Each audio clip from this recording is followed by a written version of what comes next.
Hey everybody. This is Sleep Crime, and today I'm going to help you out. I know you want to fall asleep to this video. So before you do, put a like and subscribe to the channel. By the way, where are you from and what time is it?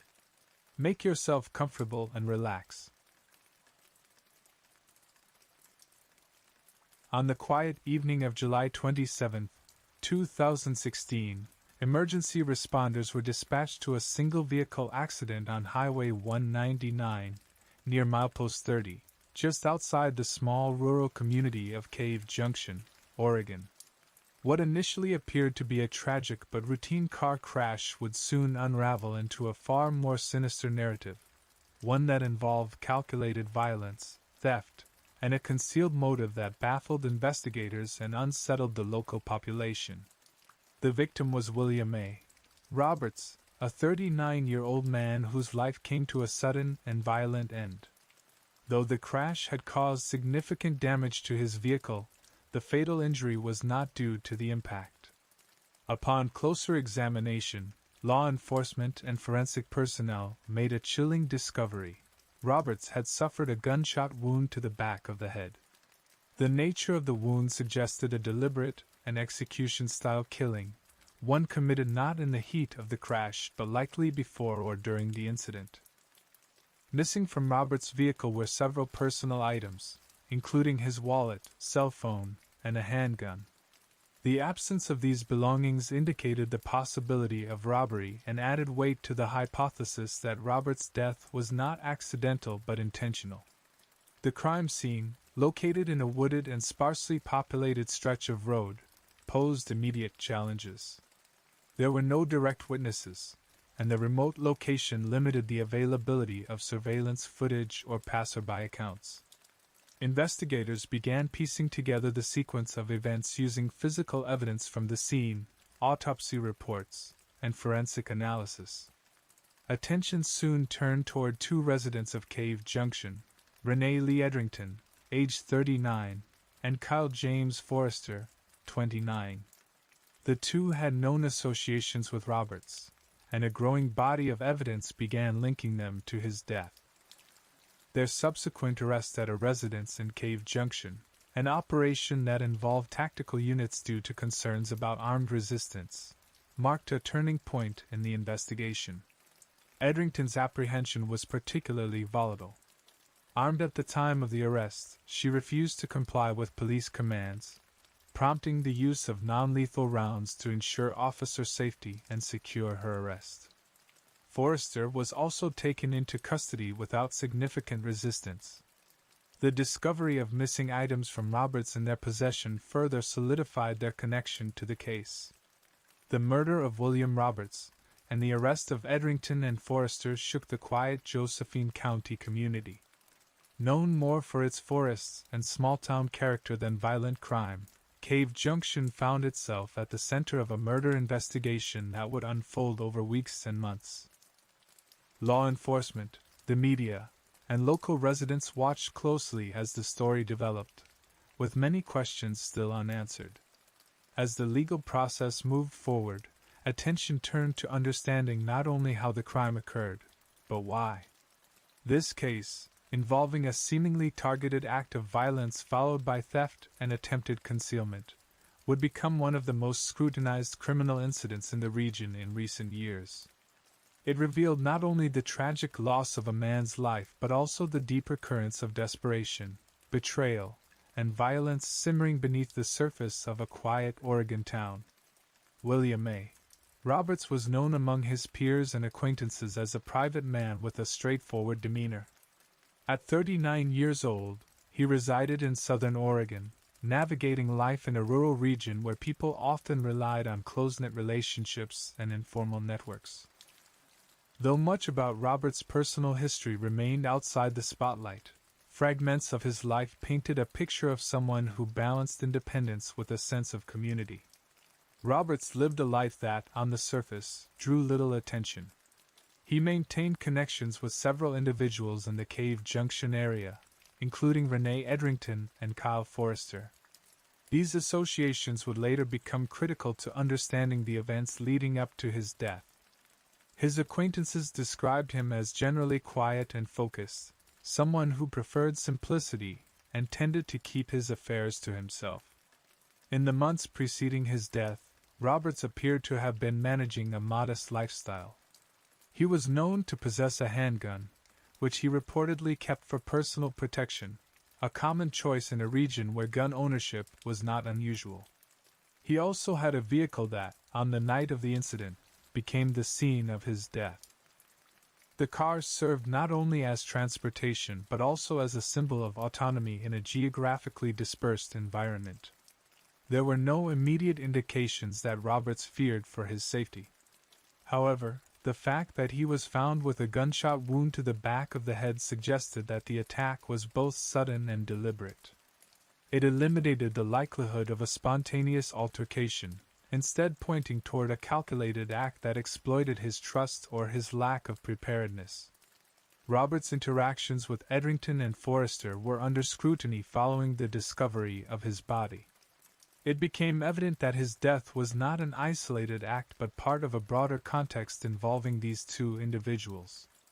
Whether Roberts suspected any danger from them remains unknown. Still, their connection to him prior to the incident formed a central thread in the investigation that followed.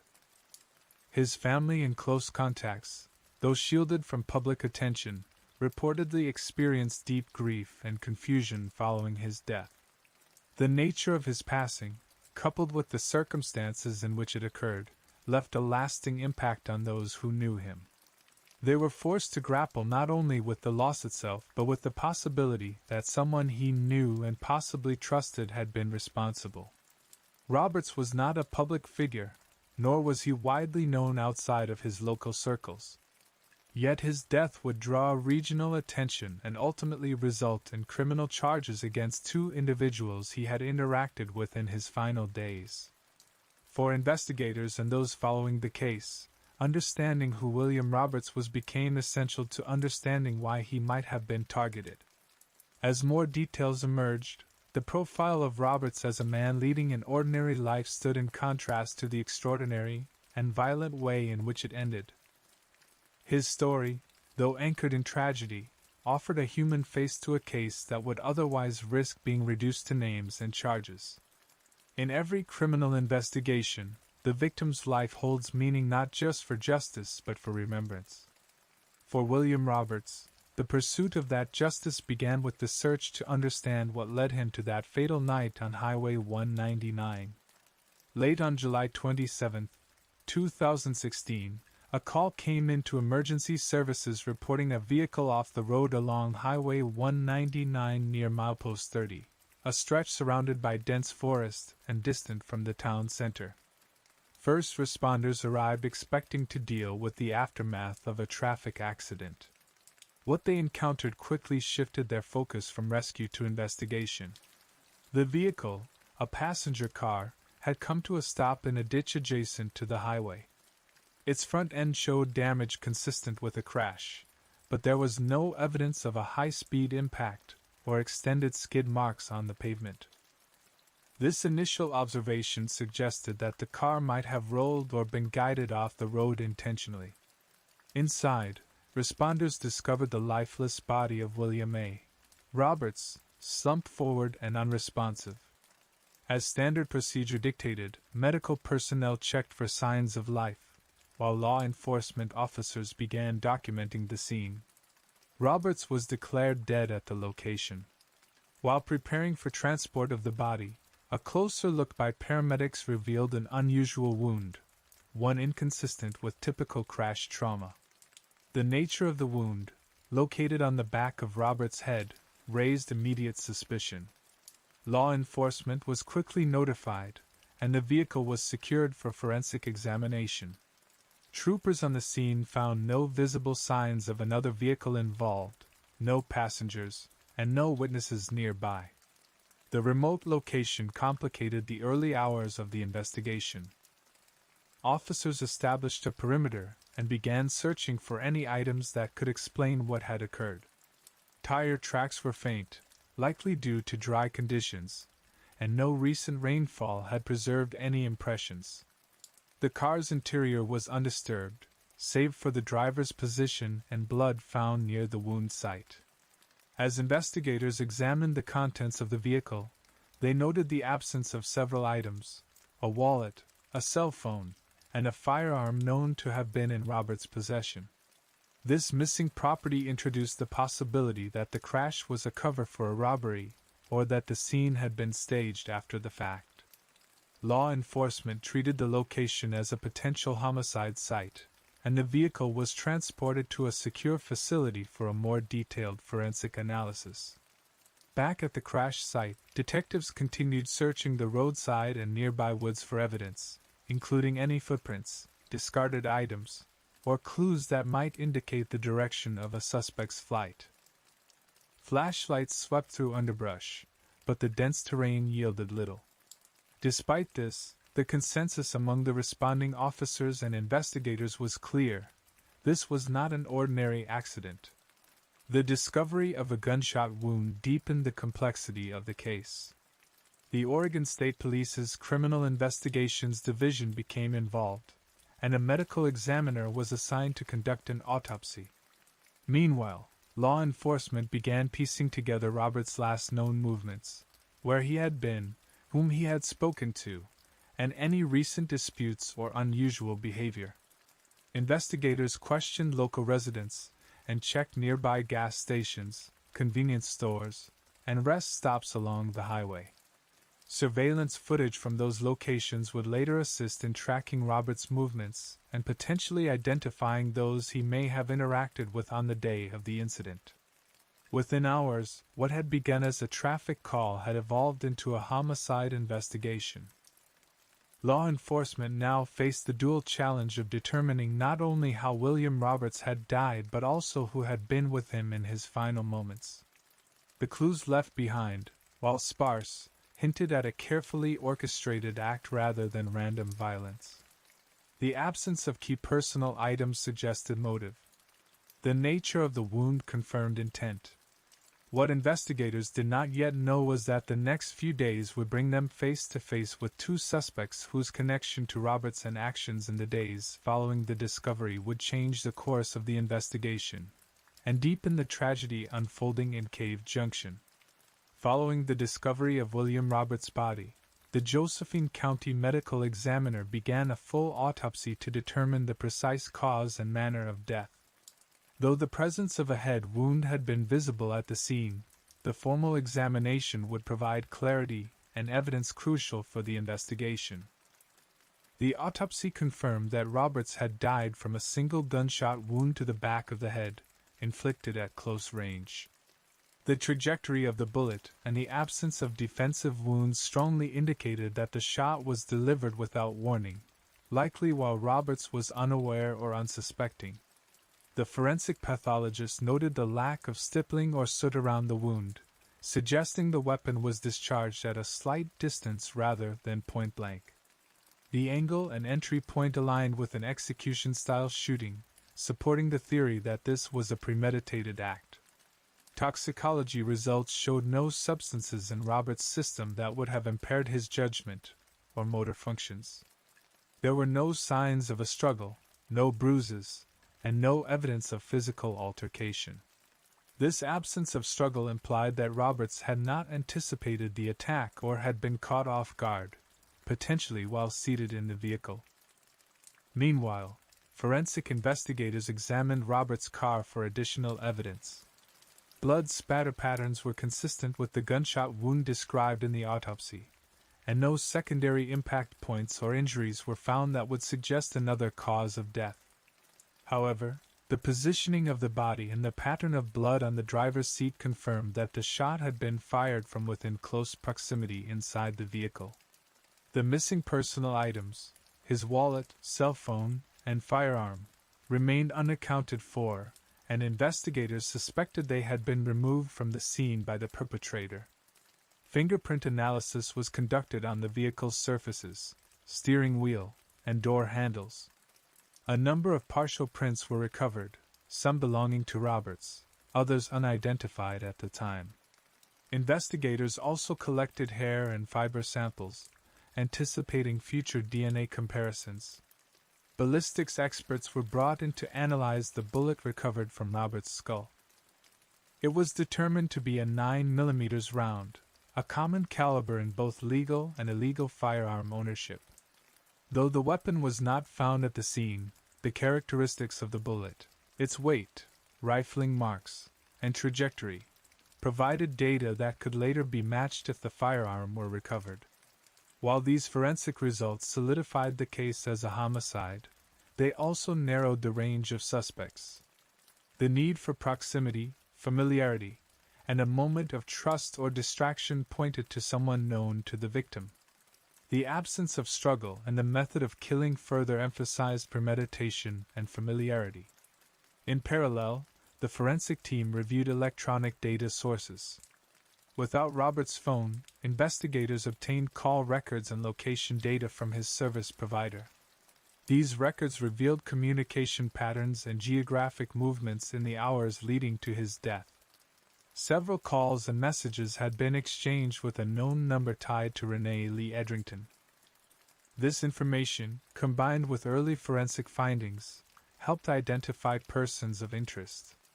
The case moved from an open investigation into a focused pursuit of individuals suspected of playing a direct role in the murder and subsequent theft.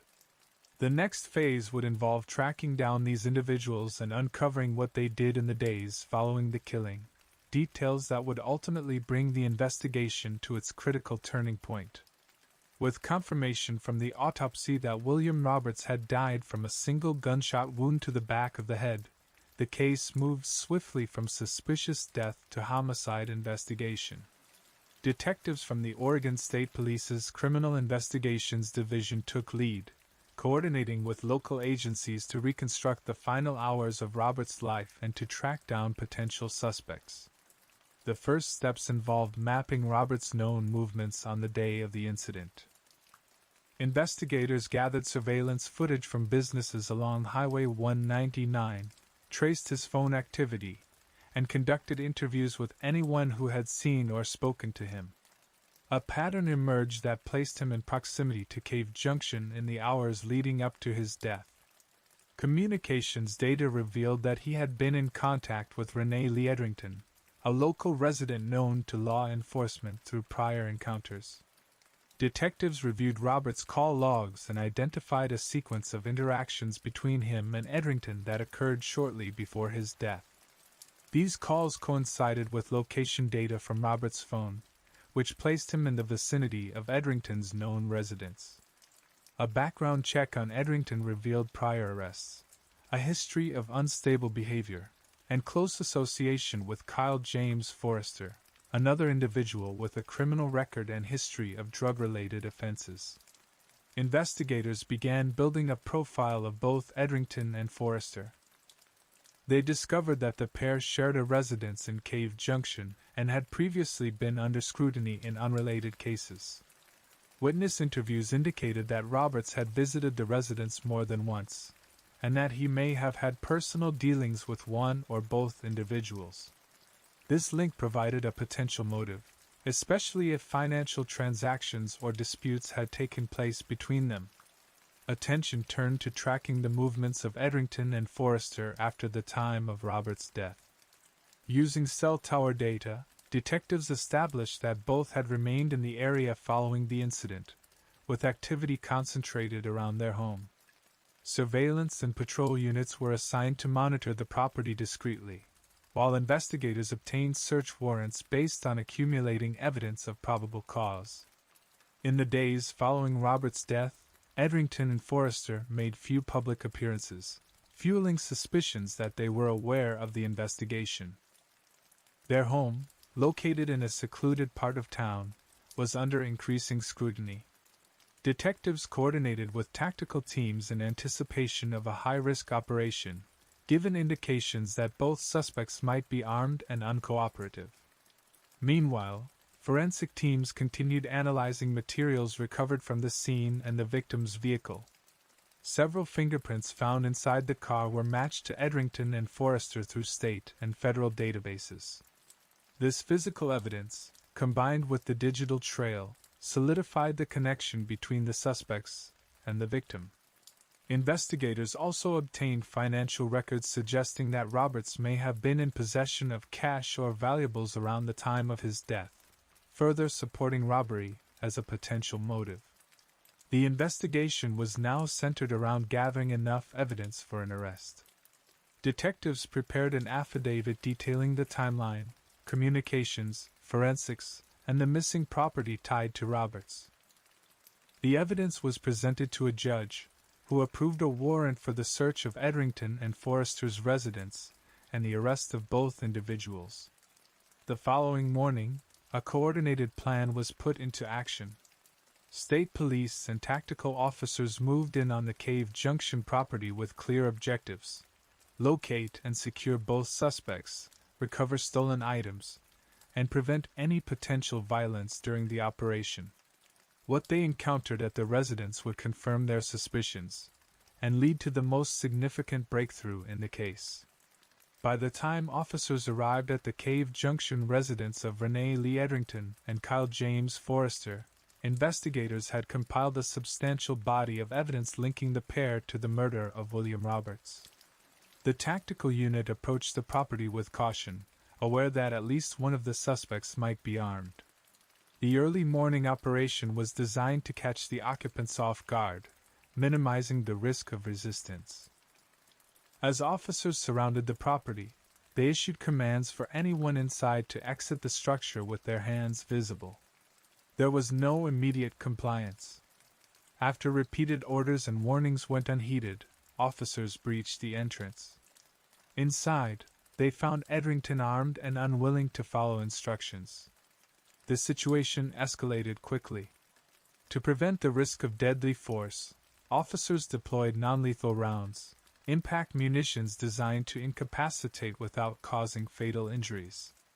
Edrington was subdued and taken into custody. Forrester was located on the premises and detained without incident. Both suspects were separated and transported to holding facilities for processing and interrogation. With the suspects in custody, investigators executed a full search of the residence under the authority of the warrant.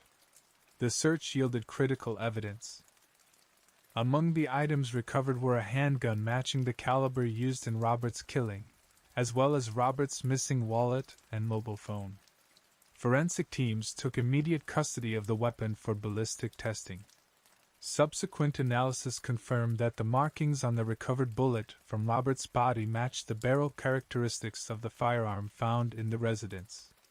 The chain of evidence now tied the suspects not only to the victim but to the murder weapon itself. Investigators also found additional clothing, shoes, and items that tested positive for trace amounts of blood. DNA analysis would later identify the blood as belonging to Roberts. These findings corroborated the theory that Edrington and Forrester had been in direct contact with the victim during or immediately after the killing. During separate interrogations, neither suspect admitted responsibility for Roberts' death. Both declined to provide detailed statements without legal counsel. However, inconsistencies emerged in their accounts of their whereabouts on the night of July 27. Cell phone data, surveillance footage, and physical evidence directly contradicted their claims of non-involvement. Investigators documented these discrepancies, further reinforcing the narrative that they had coordinated or jointly participated in the killing. In parallel, the district attorney reviewed the compiled evidence and filed formal charges. Both Edrington and Forrester were charged with murder, robbery in the first degree, and theft related to the stolen items recovered from their home. The charge of murder was supported by evidence of premeditation and the method of execution, factors that pointed to intent rather than spontaneous violence. As the suspects were formally booked, the community of Cave Junction learned of the arrests. The case had drawn public attention since the initial discovery, and the confirmation that 2 local residents had been charged with murder only intensified public reaction. For many in the town, the arrests were a grim reminder of the undercurrents of crime that sometimes emerged in even the quietest places. The arrests marked a significant milestone in the investigation, but the legal process was only beginning. As prosecutors prepared for preliminary hearings, defense attorneys began reviewing the discovery evidence and formulating their responses. While the arrests brought some closure to the investigative phase, they also initiated a new chapter, one centered on legal accountability and the pursuit of justice in the courtroom. On the morning of July 30, 2016, 3 days after the discovery of William Roberts' body, law enforcement initiated a carefully planned operation to execute search and arrest warrants at a residence in Cave Junction. The house was occupied by Renee Lee Edrington and Kyle James Forrester, both recently identified as primary suspects in the ongoing homicide investigation. The tactical plan was developed with urgency but thorough consideration, given the likelihood that firearms could be present. Intelligence gathered during surveillance and from prior records indicated that Edrington, in particular, was known to carry a weapon and had previously resisted law enforcement directives. Officers from the Oregon State Police, supported by specialized units, approached the operation with a focus on minimizing risk to all involved. Shortly after dawn, officers positioned themselves around the property. A perimeter was secured to prevent escape or interference. Using a loudspeaker, commands were issued instructing the occupants to come out with their hands visible. No response was received. Officers repeated the instructions. Still, there was no movement from inside.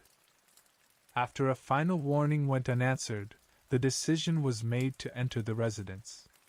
Entry teams moved quickly. Inside, they encountered Renee Edrington in possession of a firearm. She failed to comply with multiple verbal commands to disarm and surrender. To de-escalate without resorting to lethal force, officers deployed non-lethal projectiles. Edrington was struck and temporarily incapacitated. She was handcuffed and removed from the scene for medical evaluation and later transferred to a secure holding facility. In a separate part of the residence, Kyle Forrester was located and detained without incident. He was cooperative during the initial encounter, although he declined to answer questions without legal counsel once in custody. The scene was secured, and forensic units entered to begin evidence collection. The interior of the home was systematically searched under the terms of the warrant. Investigators recovered multiple items of interest. A 9mm handgun was found hidden beneath clothing in one of the bedrooms. Ballistic testing would later confirm the weapon as the one used in Roberts' murder. Also recovered were Roberts' cell phone, wallet, and other personal belongings reported missing from the crime scene. In addition to the stolen items, law enforcement found evidence of attempts to clean or dispose of items bearing traces of blood. Several articles of clothing and footwear were seized for DNA testing. Electronic devices found in the residence were also taken for analysis, including a computer and multiple mobile phones. Following the operation, law enforcement held a closed-door briefing to review the results. The successful execution of the warrants and the recovery of key evidence validated the investigative timeline. Officers involved in the operation were commended for their control and discipline, particularly in the handling of a potentially volatile encounter with an armed suspect. The arrest operation marked a significant step in the investigation. It brought both suspects into custody, placed the murder weapon into evidence, and secured materials that would later be used in court. Though the operation concluded without serious injury, it underscored the dangerous and unpredictable nature of confronting individuals suspected of violent crimes. With Edrington and Forrester now formally charged, focus turned to preparing for the legal proceedings ahead. The evidence collected during the arrest would form the backbone of the prosecution's case. For the investigative team, the successful apprehension of both suspects was a necessary but solemn milestone in their pursuit of justice for William Roberts.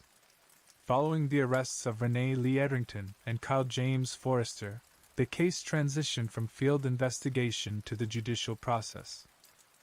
Both suspects were charged with murder, robbery in the first degree, and theft, with formal arraignments scheduled in the Josephine County Circuit Court. The courtroom proceedings marked a pivotal moment in the case, where the evidence collected would be subjected to legal scrutiny and defense arguments. The initial court appearances were brief but consequential.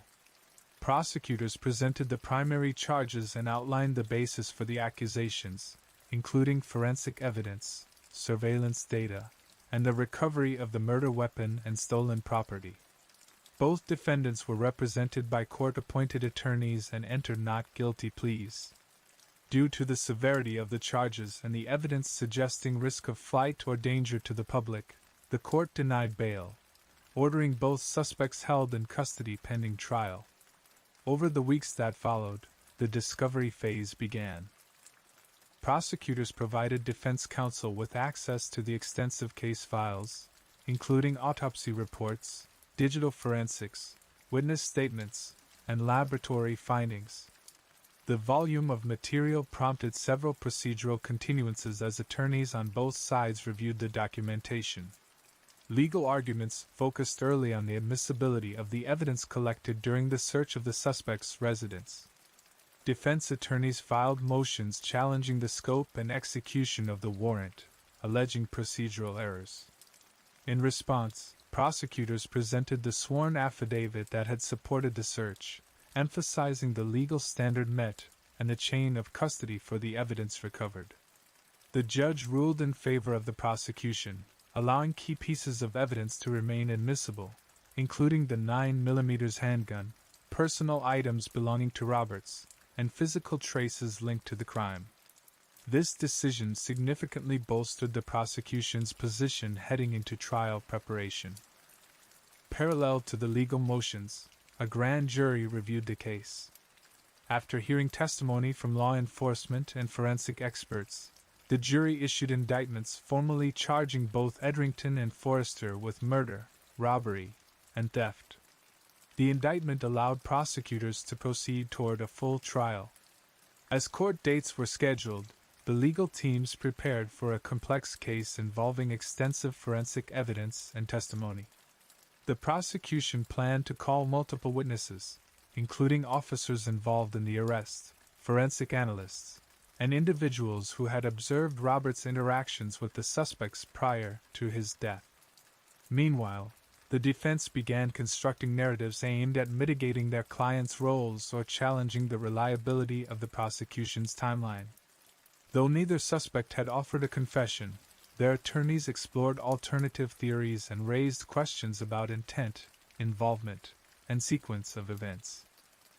The community followed the developments closely. Local news outlets reported on the charges, pre-trial hearings, and court filings. For many residents, the legal proceedings were an extension of the trauma that began with Robert's death and continued with the revelation that his suspected killers were individuals from within their own town. A trial date was set for later in the year, with both defendants to be tried jointly unless severed by motion. The court prepared for a high-profile case with significant public interest. Jury selection would begin in the coming weeks, drawing from a pool within Josephine County. Given the media attention, the court anticipated challenges in assembling an impartial jury and considered potential venue changes if necessary. The legal process now held the future of both defendants in its hands.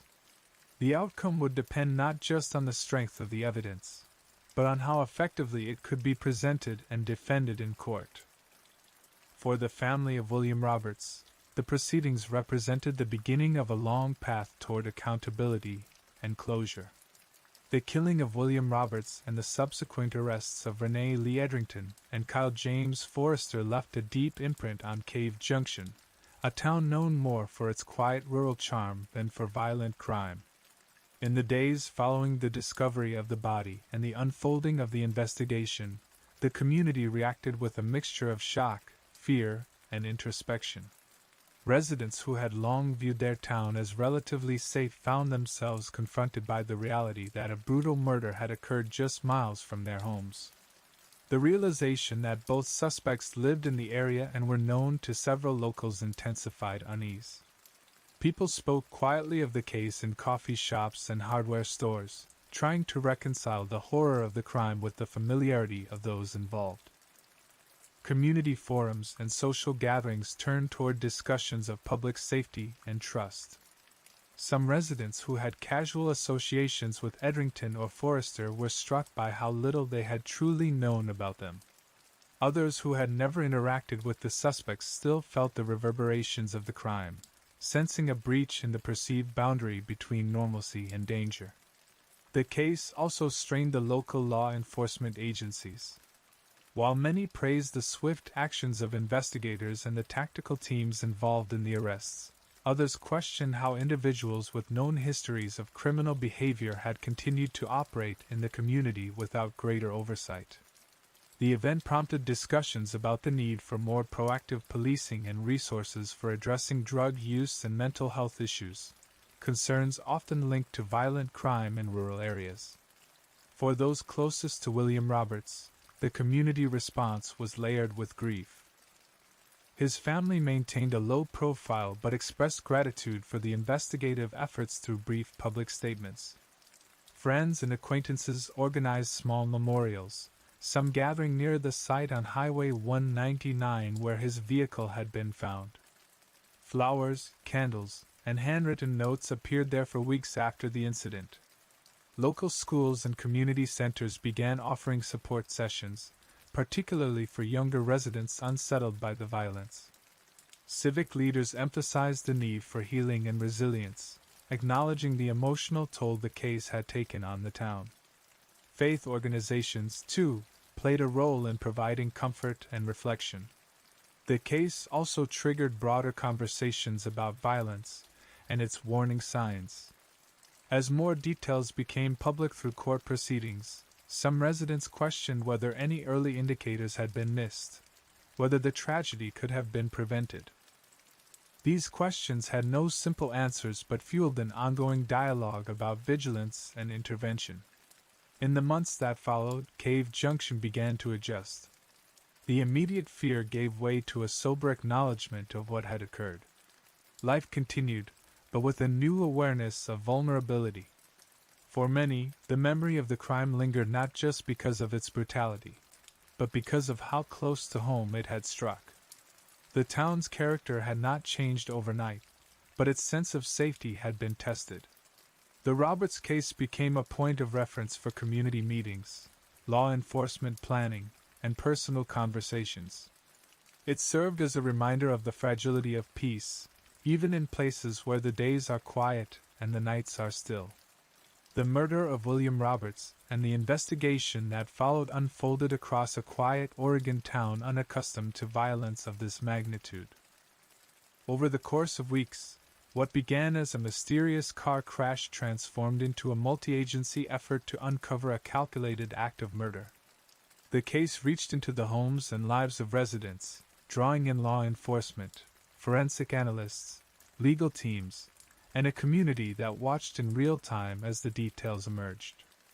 With the arrests of Renee Lee Edrington and Kyle James Forrester, the narrative moved from speculation to confirmation.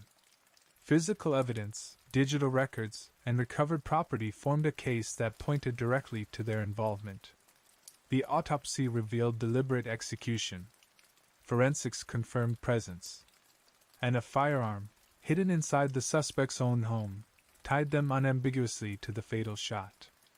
As the judicial process advanced, the case stood on firm evidentiary ground. Prosecutors built a detailed timeline from the moments before Roberts' death to the recovery of items taken from his person. Defense attorneys challenged the procedural steps taken during the search and arrest, but the core facts held. The murder weapon matched the bullet. The stolen belongings were found in the suspect's possession. The cell phone data linked them to Roberts in the final hours of his life. For William Roberts' family and friends, the progression of the case offered a path, slow and often painful, toward accountability.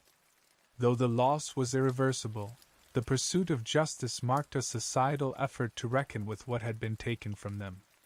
The case reinforced the importance of methodical investigation and the role of forensic science in ensuring that acts of violence do not vanish into silence. For Cave Junction, the crime shifted the tone of public discourse. Residents who once saw their town through a lens of small-town predictability were reminded that no place is entirely insulated from crime.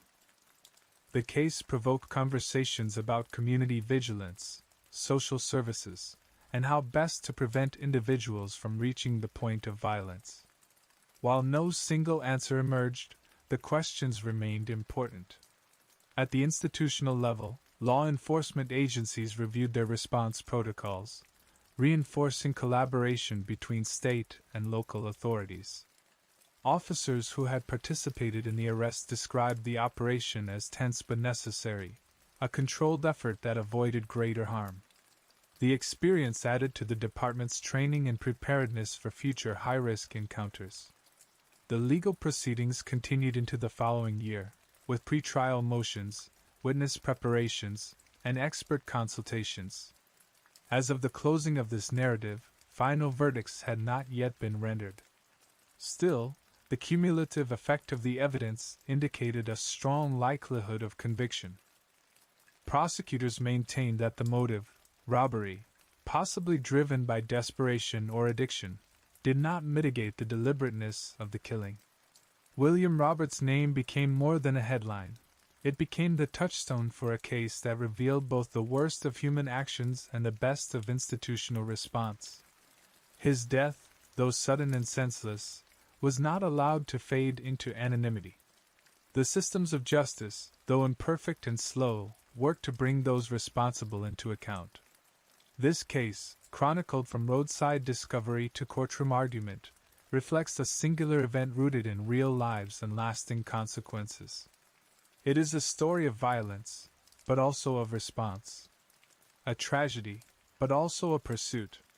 In the silence that followed the final gunshot, it was the voices of investigators, prosecutors, and a mourning community that carried forward. Tina Michelle Fontaine was born on January 1, 1999, in Winnipeg, Manitoba. She was a member of the Satkeng First Nation, a community situated approximately 120 kilometers northeast of Winnipeg, along the banks of the Winnipeg River. Tina was raised within a large extended family and, like many in her community, maintained close ties to her cultural roots. Her early years were marked by challenges that would come to shape much of her life. Tina's father, Eugene Fontaine, struggled with personal difficulties but remained a consistent presence during her childhood. He died in 2011 after a violent assault in Satkeng, a loss that deeply affected Tina. She was just 12 years old at the time. The trauma of his death, and the unresolved grief that followed, had a lasting impact on her emotional well-being. Her mother, Valentina Duck, experienced long-standing issues with substance use and was intermittently involved in Tina's life. As a result, Tina was often cared for by extended family, especially her great-aunt Thelma Fable. Thelma provided a more stable environment, offering Tina both care and structure during critical periods of her development. Despite these difficulties, Tina was known as a bright and affectionate child. She had aspirations of becoming a mechanic, and she liked school. Her teachers and relatives described her as quiet, polite, and friendly, though increasingly withdrawn in the years following her father's death.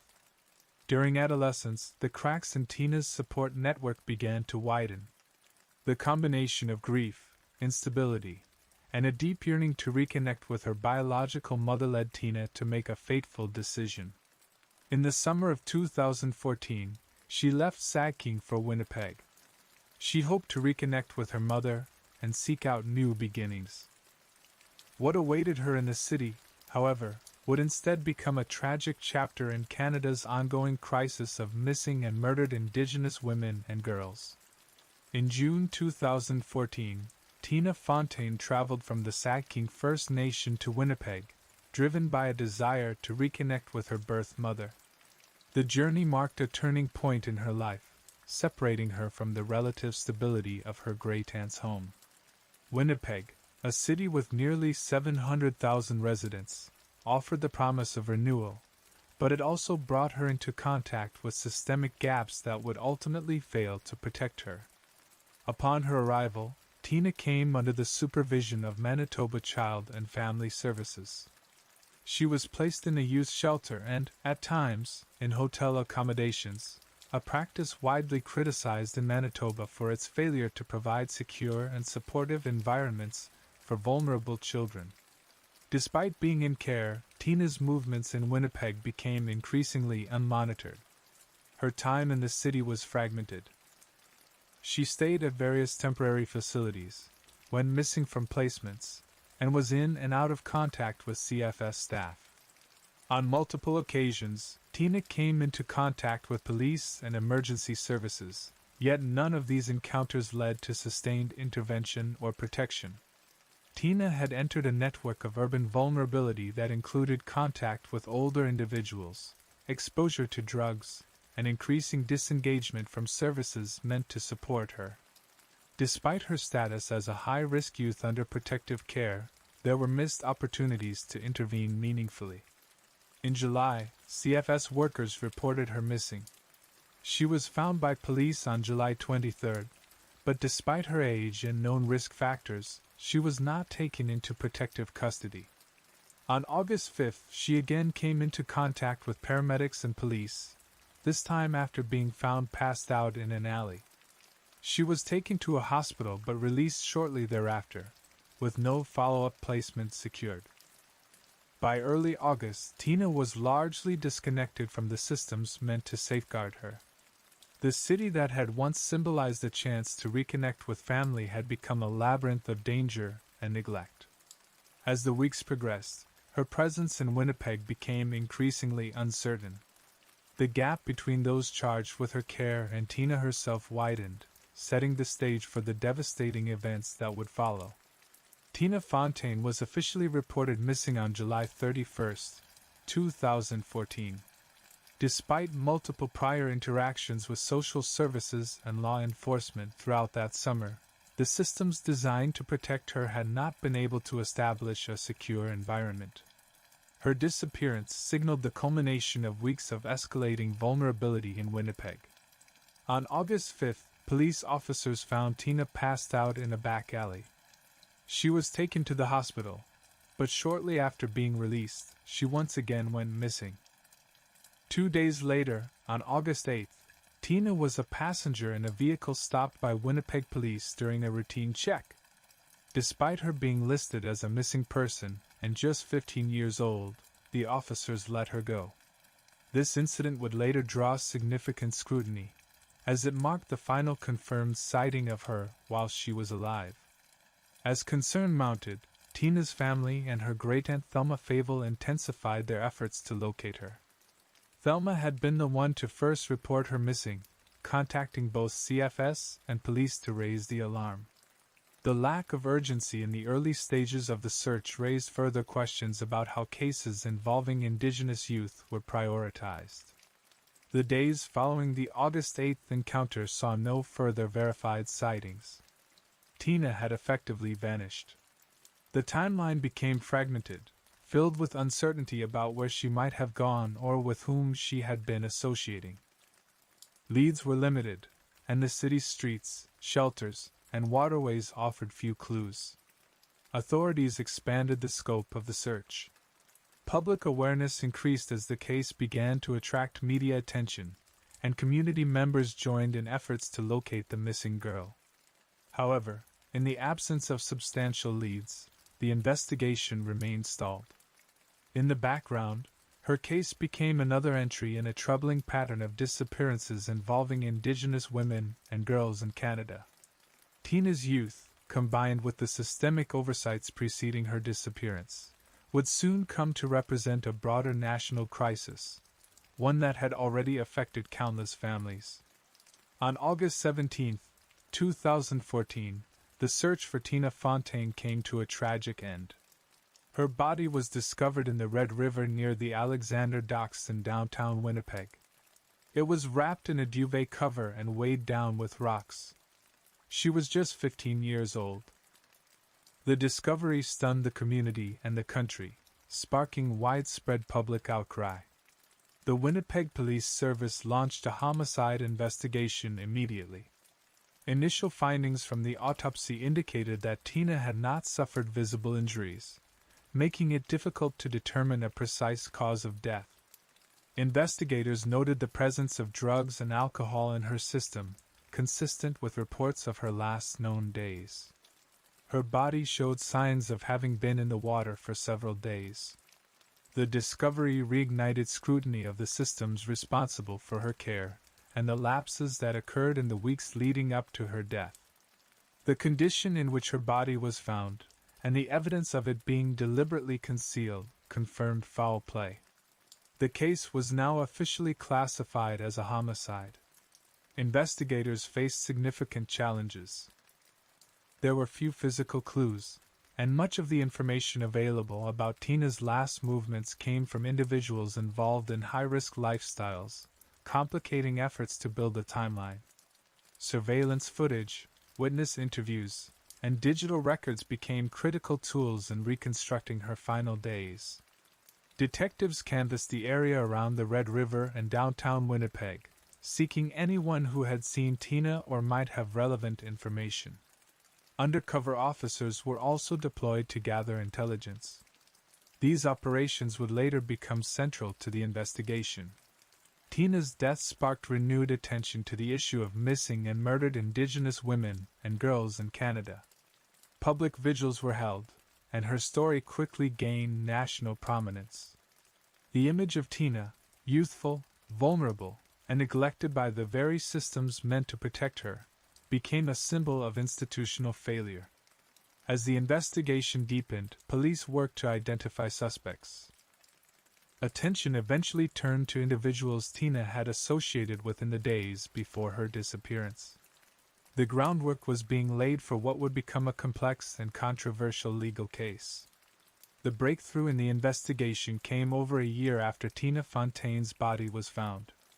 In December 2015, police arrested Raymond Joseph Cormier, a 53-year-old man who had interacted with Tina in Winnipeg during the summer of 2014.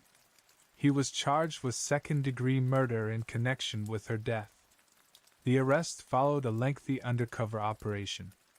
Investigators had used a Mr. Big Sting, a tactic involving undercover officers posing as members of a criminal organization, to elicit confessions from suspects. Over several months, Cormier engaged with these officers and made statements that, while not direct confessions, suggested knowledge and involvement in Tina's death. These conversations were recorded and became key elements of the Crown's case. The trial began in January 2018 at the Manitoba Court of Queen's Bench in Winnipeg. It drew national attention and was closely watched by Indigenous communities, advocates, and the public. The courtroom proceedings focused heavily on Cormier's recorded statements, the timeline of Tina's disappearance, and the circumstantial evidence linking him to the crime. Prosecutors argued that Cormier had a sexual interest in Tina and killed her after learning she was underage. They presented audio recordings in which he discussed Tina's death, including references to her being wrapped in a duvet cover, details consistent with how her body was found. However, the defense contended that Cormier's remarks were vague, inconsistent, and lacked corroborating evidence. They emphasized that no forensic evidence, such as DNA, directly linked him to the crime scene or the act itself. Witnesses described Cormier as part of the street-involved community Tina had entered during her time in Winnipeg. Testimony painted a picture of a vulnerable teenager navigating dangerous environments, and of a man whose relationship with her raised serious concerns. Yet, the prosecution faced the challenge of proving beyond a reasonable doubt that Cormier was responsible for her death. After weeks of testimony and deliberations, the jury was tasked with assessing the credibility of the evidence and the strength of the Crown's argument. The outcome of the case would carry profound implications, not just for Tina's family, but for public confidence in the justice system's ability to protect vulnerable youth. On February 22, 2018, the jury returned a verdict in the trial of Raymond Cormier. After approximately 11 hours of deliberation, He was found not guilty of second-degree murder in the death of Tina Fontaine. The courtroom was silent as the decision was read. Members of Tina's family, who had attended each day of the trial, were visibly distraught. The verdict sparked an immediate and widespread reaction. Across Canada, there was an outpouring of grief, frustration, and anger. Many viewed the decision as another example of the justice system failing Indigenous victims. Vigils and rallies were held in cities across the country, where people gathered to remember Tina and express solidarity with her family. Legal experts and advocates analyzed the outcome, noting the Crown's reliance on circumstantial evidence and the absence of definitive forensic links. The jury's decision underscored the legal threshold of proof beyond a reasonable doubt, and highlighted the limitations of prosecuting a case built largely on covert recordings and indirect statements. Tina's family expressed deep disappointment, but also continued to call for systemic change. They emphasized the need for accountability, not just in the courtroom, but across the institutions that had failed Tina long before her death. Indigenous leaders echoed these calls, pointing to the broader crisis of missing and murdered Indigenous women and girls. In Parliament and provincial legislatures, the verdict fueled renewed discussions on how the legal system handles cases involving vulnerable Indigenous youth. Government officials expressed condolences and reiterated commitments to reform, though critics noted that such promises had been made before, often with little resulting change. The case became a defining moment in Canadian public discourse. It laid bare the gaps in protection for Indigenous children, the failures of child welfare services, and the difficulties of achieving justice in a system not built with Indigenous voices at its center. Despite the trial's conclusion, the questions raised by Tina's death persisted. Her story remained a catalyst for national reflection and an urgent reminder of the work still needed to ensure justice and safety for all Indigenous children. In the aftermath of the trial, attention shifted to the systemic failures that had led to Tina Fontaine's death. In March 2019, the Manitoba Advocate for Children and Youth released a comprehensive report examining the circumstances surrounding Tina's life and the services she received. The findings revealed a deeply troubling pattern of neglect, miscommunication, and institutional gaps across multiple government systems. The report documented 17 different child welfare placements Tina experienced over her life, many of which lacked the stability or support needed for her development. It highlighted how she had frequently fallen through the cracks of a system overwhelmed and under-resourced, particularly in its care for Indigenous youth. The use of hotels as placements for children in care, still common at the time, was criticized as a practice that exposed vulnerable youth to significant risk. The education system was also scrutinized. Tina had been chronically absent from school in her final years, yet there was little effective intervention. Mental health services, though at times involved, failed to provide consistent or trauma-informed care. The report emphasized that no single agency held full accountability. Rather, a combination of inadequate collaboration and communication among systems led to Tina being left without meaningful protection. Law enforcement's role came under continued criticism. Specific incidents, such as the police encounter on August 8, just days before her body was found, were cited as missed opportunities to recognize the danger Tina was in. Questions persisted about how a visibly vulnerable, missing child could be allowed to walk away without further action. The Advocate's report included 5 key recommendations aimed at preventing similar tragedies. These called for improved coordination among agencies, increased cultural safety in service delivery, better data sharing, and systemic reforms in child welfare and education systems. The overarching theme was clear: Tina's death was not an isolated incident, but a consequence of structural issues long known and insufficiently addressed. Tina's story became a focal point in discussions about how Canada treats Indigenous children and youth. The failures outlined in the report reflected not only on specific agencies but on broader patterns of systemic racism, colonial legacy, and the continued marginalization of indigenous communities. Tina Fontaine's death did more than expose systemic failures. It catalyzed a national movement. Her case became a defining example of the crisis of missing and murdered Indigenous women and girls in Canada, helping to spur broader efforts for justice and reform. One of the most significant outcomes was the formation of the National Inquiry into Missing and Murdered Indigenous Women and Girls, launched in 2016. Although the inquiry examined hundreds of cases, Tina's story was repeatedly cited as emblematic of the vulnerabilities faced by Indigenous youth and the systemic indifference that often surrounds their disappearances. When the final report was released in 2019, it described the situation as a genocide rooted in colonialism and called for transformative change across all sectors of Canadian society. On the ground, community-led responses emerged almost immediately following Tina's death. The Drag the Red initiative, created by volunteers, began searching Winnipeg's rivers for signs of other missing people. Operating independently from law enforcement, this grassroots movement symbolized both the deep mistrust in official systems and the resilience of Indigenous communities taking action for their own. Another key effort was the resurgence of the Bear Clan Patrol, a community-based safety initiative originally founded in the 1990s. Re-established after Tina's death, its volunteers patrol Winnipeg neighborhoods to provide support, build trust, and offer a protective presence, especially for women and children. These efforts underscored the importance of culturally grounded, community-driven solutions.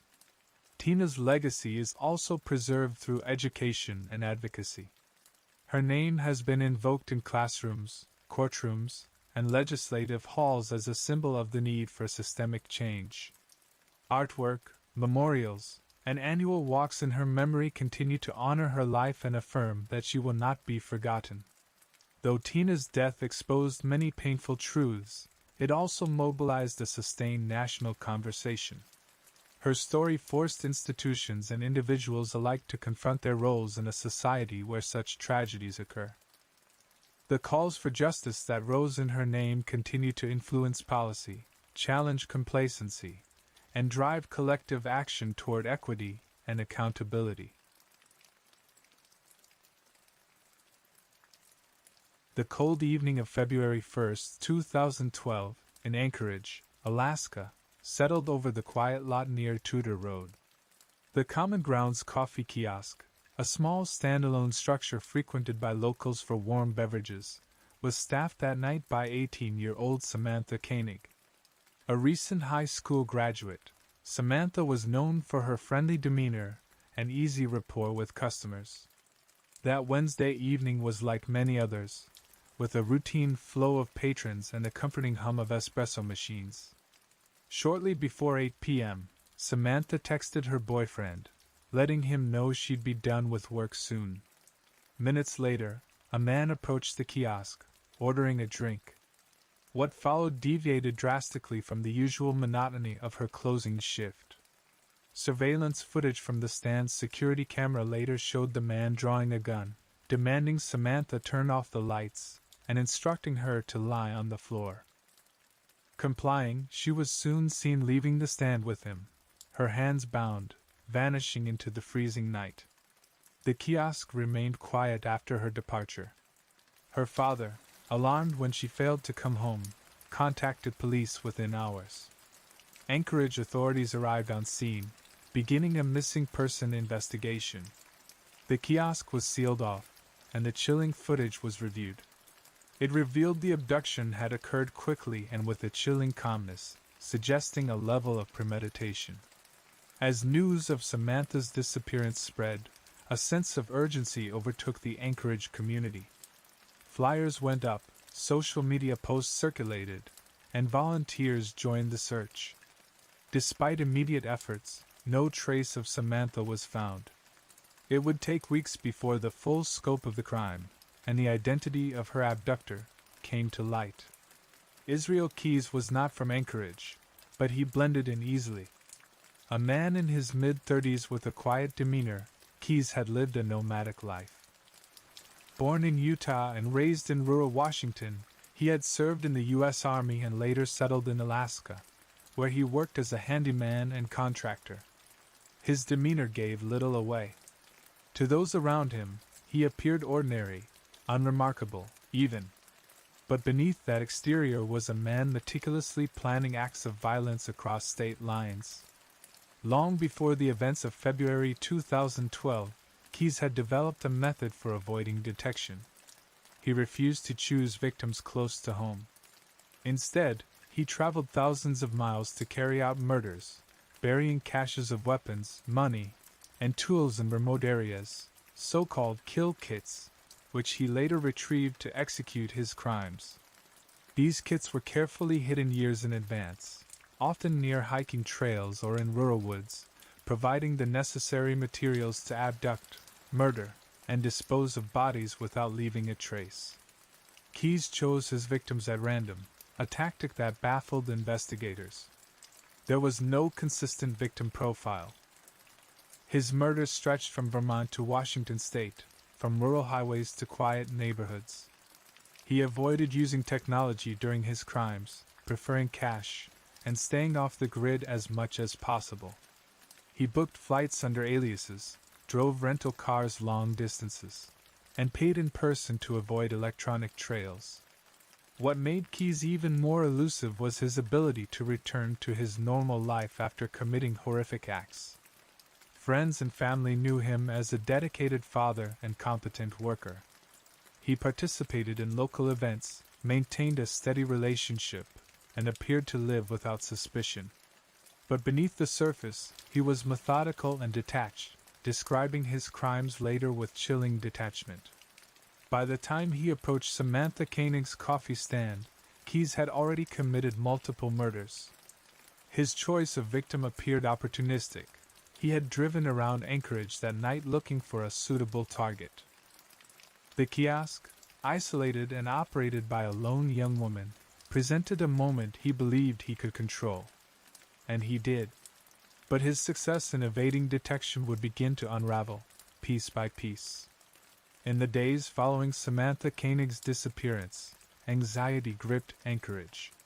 Flyers bearing her photo were posted throughout the city. Her family made public appeals, pleading for her safe return. Yet, despite the widespread search and intense media attention, there was no sign of Samantha.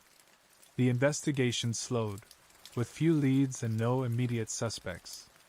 Then, on February 24th, 3 weeks after she vanished, Samantha's family received a message. It contained a typewritten ransom note demanding $30,000 to be deposited into her bank account.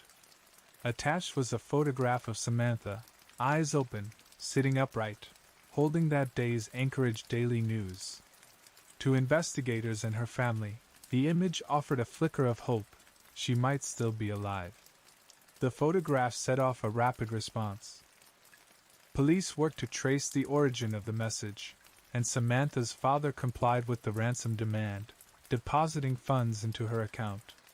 Almost immediately, the card tied to her account was used for ATM withdrawals. The activity spanned several states: Arizona, New Mexico, and Texas. Surveillance footage showed a man wearing a disguise, dark hoodie, gloves, a mask, at each location. The FBI joined the investigation, working with banks and local police departments to obtain footage and track movements. The pattern suggested someone was traveling south along major highways, staying on the move to avoid capture. Investigators were able to track the rental cars used and coordinate with other jurisdictions. A net was slowly tightening. Despite the urgency, doubts began to arise about the photo. Experts analyzing the image noted inconsistencies. Samantha's appearance seemed stiff, lifeless. Subtle indicators suggested the photo had been staged. As investigators pressed forward, the grim reality took shape. Samantha was not alive when the photo was taken. The ransom note had been a ploy to buy time and mislead authorities. The chilling nature of the deception deepened the investigators' resolve. They now knew they weren't just dealing with a kidnapping, but something far worse. A calculated killer was on the move, and the race to find him before he vanished again was underway. With the ransom photo revealed as a ruse and ATM withdrawals now the key focus of the investigation, federal and local authorities intensified their coordination. Each transaction using Samantha Koenig's debit card provided a breadcrumb, a fleeting glimpse of a figure who remained otherwise invisible. The suspect, always masked and hooded, used the ATMs only briefly before vanishing into the vast stretches of the American highway system. The pattern of withdrawals suggested a purposeful path, a southerly descent from Arizona through New Mexico and into Texas. Investigators began mapping the transactions, comparing them against rental car records and hotel check-ins. Though the suspect was meticulous in covering his tracks, small fragments of data began to converge. Times, locations, and vehicle descriptions formed a shaky outline of his route. At each ATM, blurry surveillance images captured a man wearing gloves and concealing his face. Despite the efforts to hide his identity, the use of Samantha's card at fixed locations allowed law enforcement to focus their resources. Every withdrawal triggered a wave of investigative activity, requests for surveillance footage, canvassing of nearby businesses, and interviews with possible witnesses. Meanwhile, analysts combed through financial data, cross-referencing flight records and rental agreements. A breakthrough came when one rental vehicle, tied to a name later linked to the suspect, was traced to a location near an ATM used in Texas. That lead helped pinpoint the next possible destination. Surveillance was increased. Unmarked vehicles tracked potential routes. Finally, in Lufkin, Texas, on March 13, 2012, the suspect's movements intersected with law enforcement efforts. Police pulled over a white Ford Focus for a minor traffic violation. The man behind the wheel was calm, cooperative. A search of the vehicle yielded crucial evidence: rolls of cash, a ski mask, and Samantha Koenig's debit card. The suspect was arrested on the spot. His name was Israel Keyes. At the time of his arrest, Keyes offered little resistance and said nothing incriminating. But investigators knew they had taken a critical step in unraveling the mystery. The evidence in the car tied him directly to the withdrawals. Still, the ultimate question remained: what had happened to Samantha? The arrest of Israel Keyes on March 13, 2012, marked a pivotal moment in the investigation. Stopped by Texas Highway Patrol in Lufkin, Keyes had been under watch as law enforcement tracked his suspicious activity linked to the ATM withdrawals. In the vehicle, authorities found Samantha Koenig's debit card, a cell phone, and a roll of dyed cash, evidence directly connecting him to the ransom transactions. He was calm during the arrest, offering no resistance. His demeanor was consistent with how he'd been described by those who knew him: quiet, cooperative, unassuming. But the contents of his vehicle told a different story. In addition to the card and cash, investigators found a mask and a gun. These items raised alarms. They weren't simply tools of theft. They were part of a much more elaborate and sinister pattern. Keyes was initially held on charges related to fraud and identity theft, but the seriousness of his potential involvement quickly escalated. The FBI and Anchorage Police Department moved to question him. His transport back to Alaska was arranged, and during that time, investigators began compiling everything they could find: financial records, travel history, and personal connections. Once back in Anchorage, the case against him took on a broader scope. Interviews with Keyes were initially slow, with him speaking only in controlled bursts. But soon he began to divulge information, carefully, and with conditions. He didn't want his name publicized. He wanted to control the pace of the investigation. And most importantly, he admitted to Samantha Koenig's abduction and murder. He described how he had abducted her from the coffee stand, restrained her, and took her to a property he owned. He claimed she was killed the next day. He admitted to taking the photograph used in the ransom note after her death. The entire ransom demand had been part of a calculated deception. Investigators recovered physical evidence from his home and nearby surroundings. Using his statements, they were able to locate Samantha's body. It had been concealed beneath ice at a remote lake north of Anchorage. The discovery confirmed the worst fears of her family and law enforcement.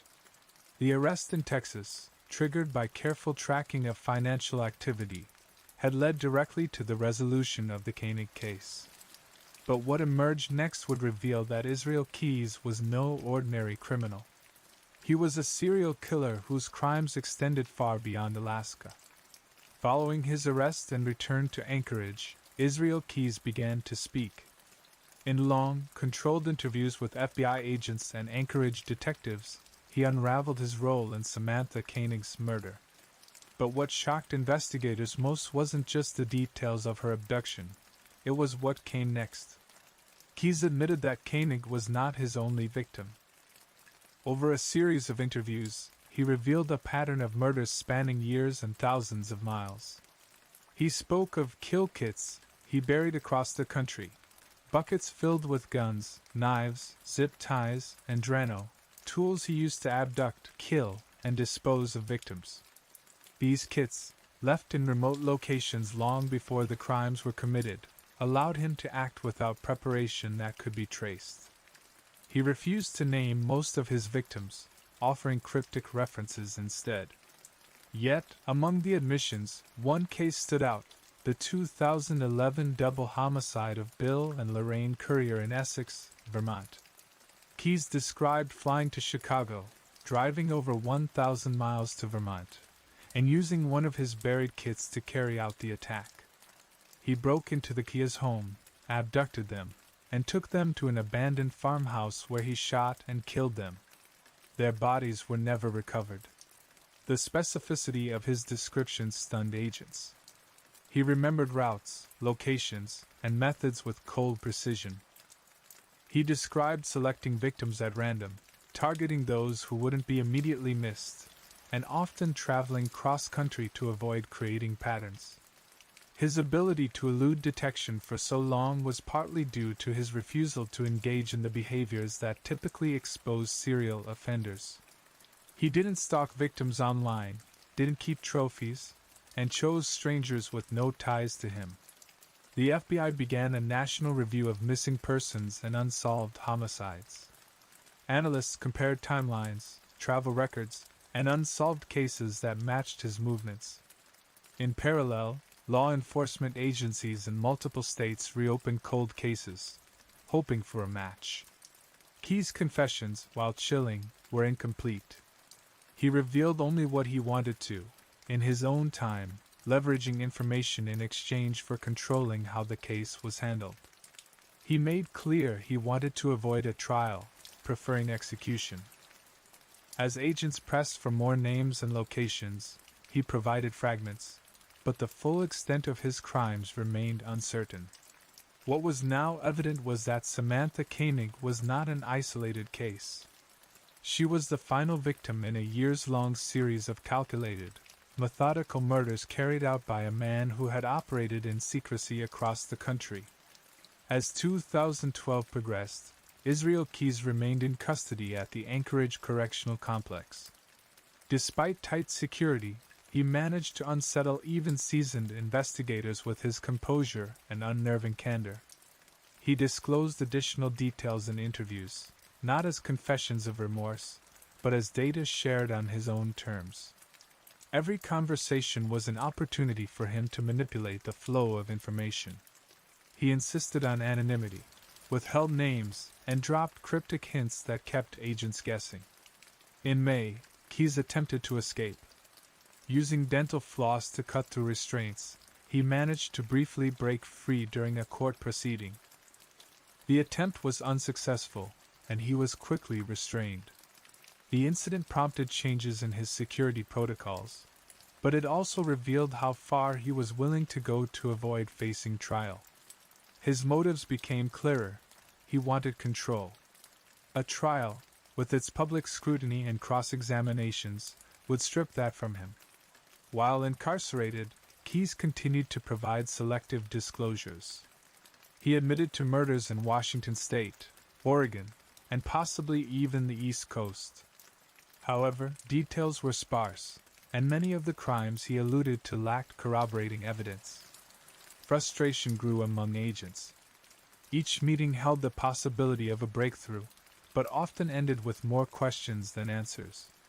On December 2, 2012, guards conducting a morning check found Keyes dead in his cell. He had slit his wrists and strangled himself using bedding materials. Blood was found in a pool beneath him, and he had used it to draw a series of disturbing sketches on the pages of a legal pad, 11 skulls and a pentagram. Authorities interpreted the drawings as symbolic, potentially indicating the number of his victims, though no concrete connections were ever confirmed. His suicide ended the chance of learning more. For the families of potential victims, it left a void filled with unresolved questions. The FBI continued to analyze his movements, search the locations he had mentioned, and review cold cases, but Keyes had taken many of his secrets with him. In the aftermath, the investigation turned to understanding the scale of what he had done. Analysts combed through years of travel records, property transactions, and bank statements. They identified more potential crime scenes, but the trail was often cold. Without direct testimony or physical evidence, most of the suspected murders remained officially unsolved. Keyes' death marked the end of the case's most active phase. Yet, for law enforcement and families of the missing, it was far from closure.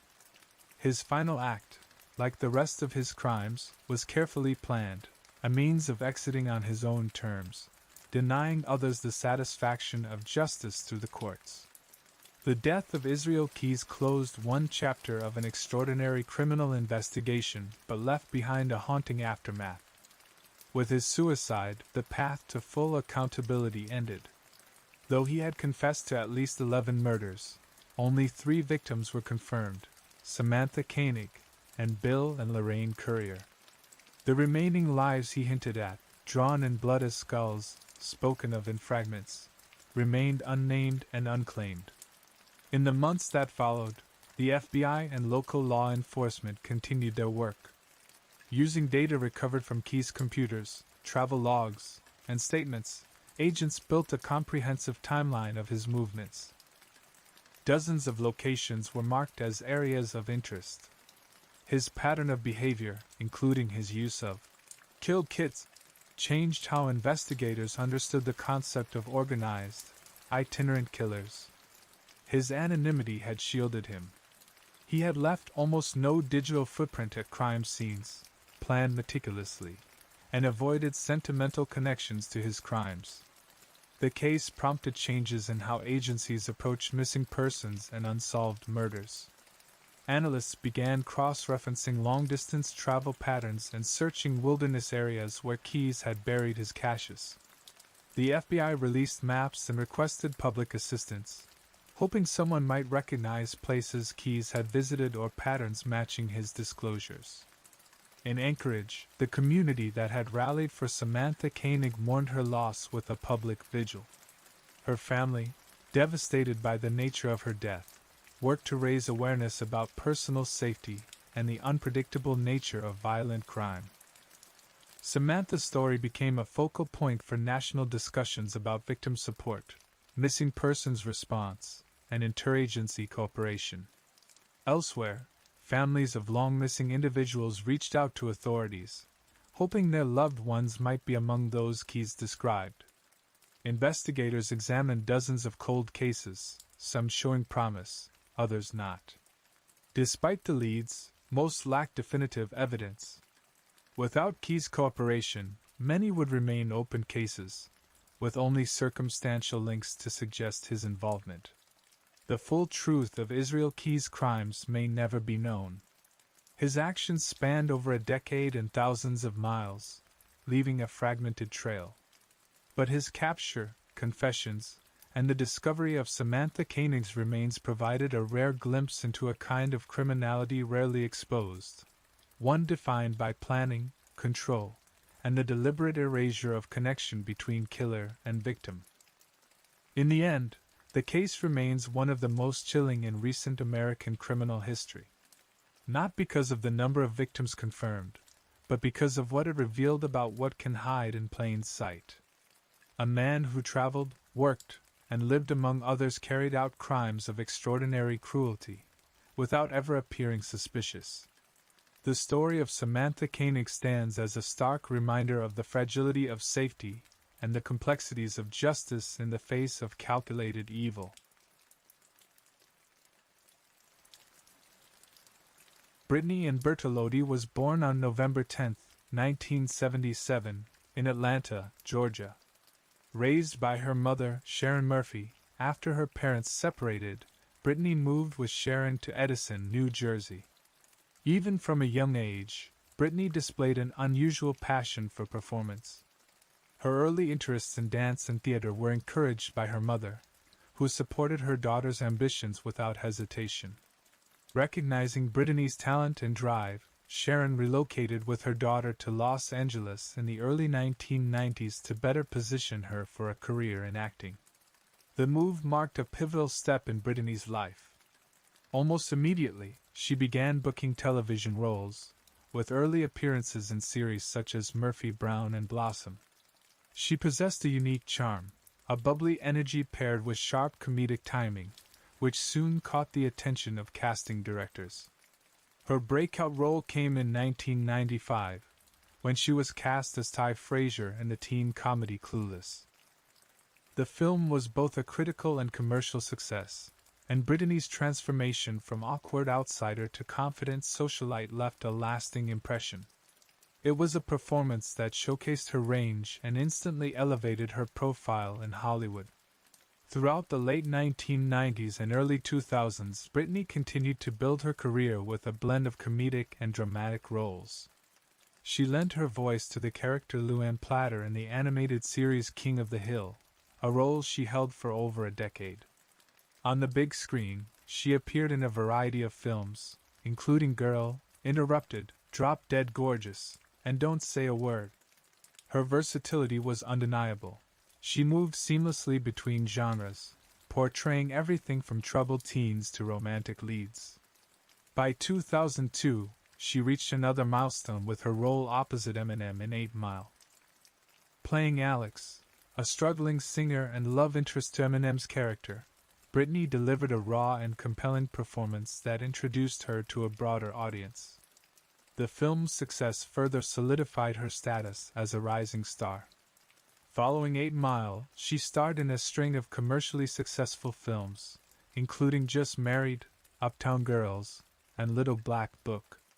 Despite the fast pace and intensity of her work schedule, she maintained a bright and vivacious public image, often praised for her energy and warmth during interviews and promotional appearances. Behind the scenes, however, the demands of the industry and the pressures of fame loomed. As her career continued to ascend, Brittany found herself navigating the complex and often unforgiving nature of Hollywood. Still, her early years in the industry remained marked by a sense of promise and momentum, a period defined by ambition, resilience, and the unwavering support of the mother who had stood by her since the beginning. As Brittany Murphy's star continued to rise, so too did public interest in her personal life. Known for her effervescent charm and distinctive voice, she quickly became a media fixture, her relationships garnering as much attention as her performances. During the early 2000s, Brittany was linked romantically with several co-stars.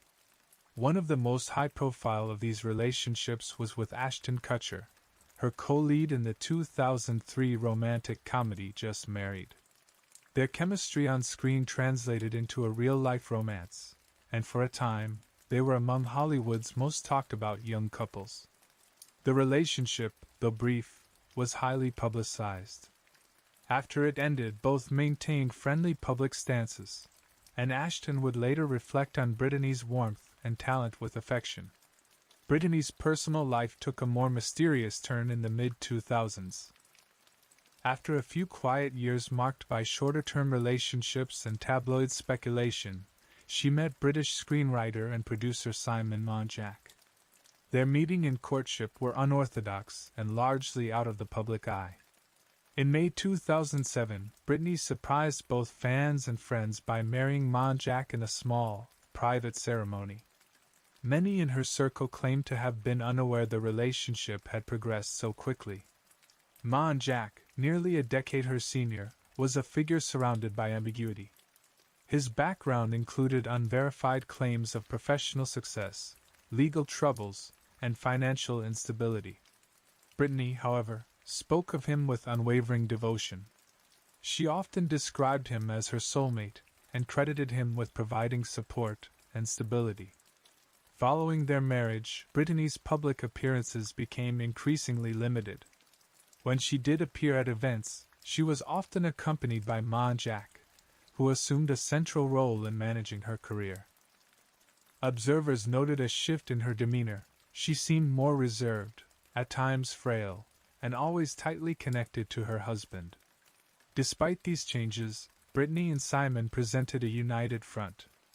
They were frequently seen together, both in public and in interviews, emphasizing their bond and shared goals.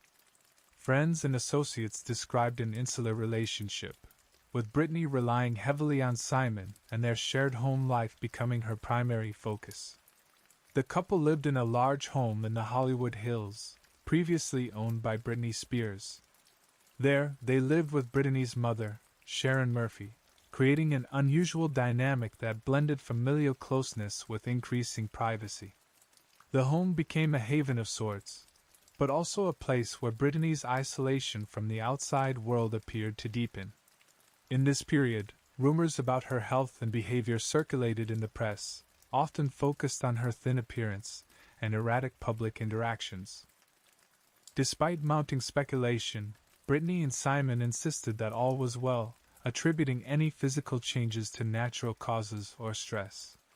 Still, the combination of her reduced public profile and Simon's controversial past fueled concern and speculation about the direction of her personal life. Brittany's final years were marked by devotion to her husband, loyalty to her mother, and a notable withdrawal from the Hollywood spotlight that had once embraced her so brightly. Her personal life, once open and accessible, had become closely guarded, setting the stage for the tragic events that would follow. By the mid-2000s, Brittany Murphy's presence in major studio films had begun to wane. Despite previous successes and a strong public following, her professional trajectory became marked by inconsistencies. She continued to work regularly, but many of the roles she accepted were in smaller, lower-profile films that did not garner the same attention or acclaim as her earlier work. Reports began to surface about difficulties on set. Some colleagues described her as unreliable, while others pointed to lateness or perceived instability during productions. These accounts were not universally echoed. Many defended her professionalism, but the industry's perception of her began to shift. Casting directors and producers became hesitant, and opportunities that once came easily seemed harder to secure. Concurrently, Brittany's appearance drew increasing attention. Fans and media outlets noted a dramatic change in her physical condition.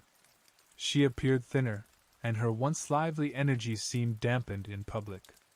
There was widespread speculation about the reasons behind her weight loss and frail appearance. Though she denied rumors of an eating disorder or substance abuse, the speculation persisted.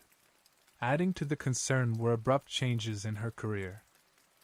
In 2009, Brittany was cast in an independent thriller, but she was reportedly fired from the project before filming could begin. Accounts varied as to the reasons, with some citing creative differences and others suggesting conflicts with the production team. The incident highlighted the growing uncertainty surrounding her professional reputation.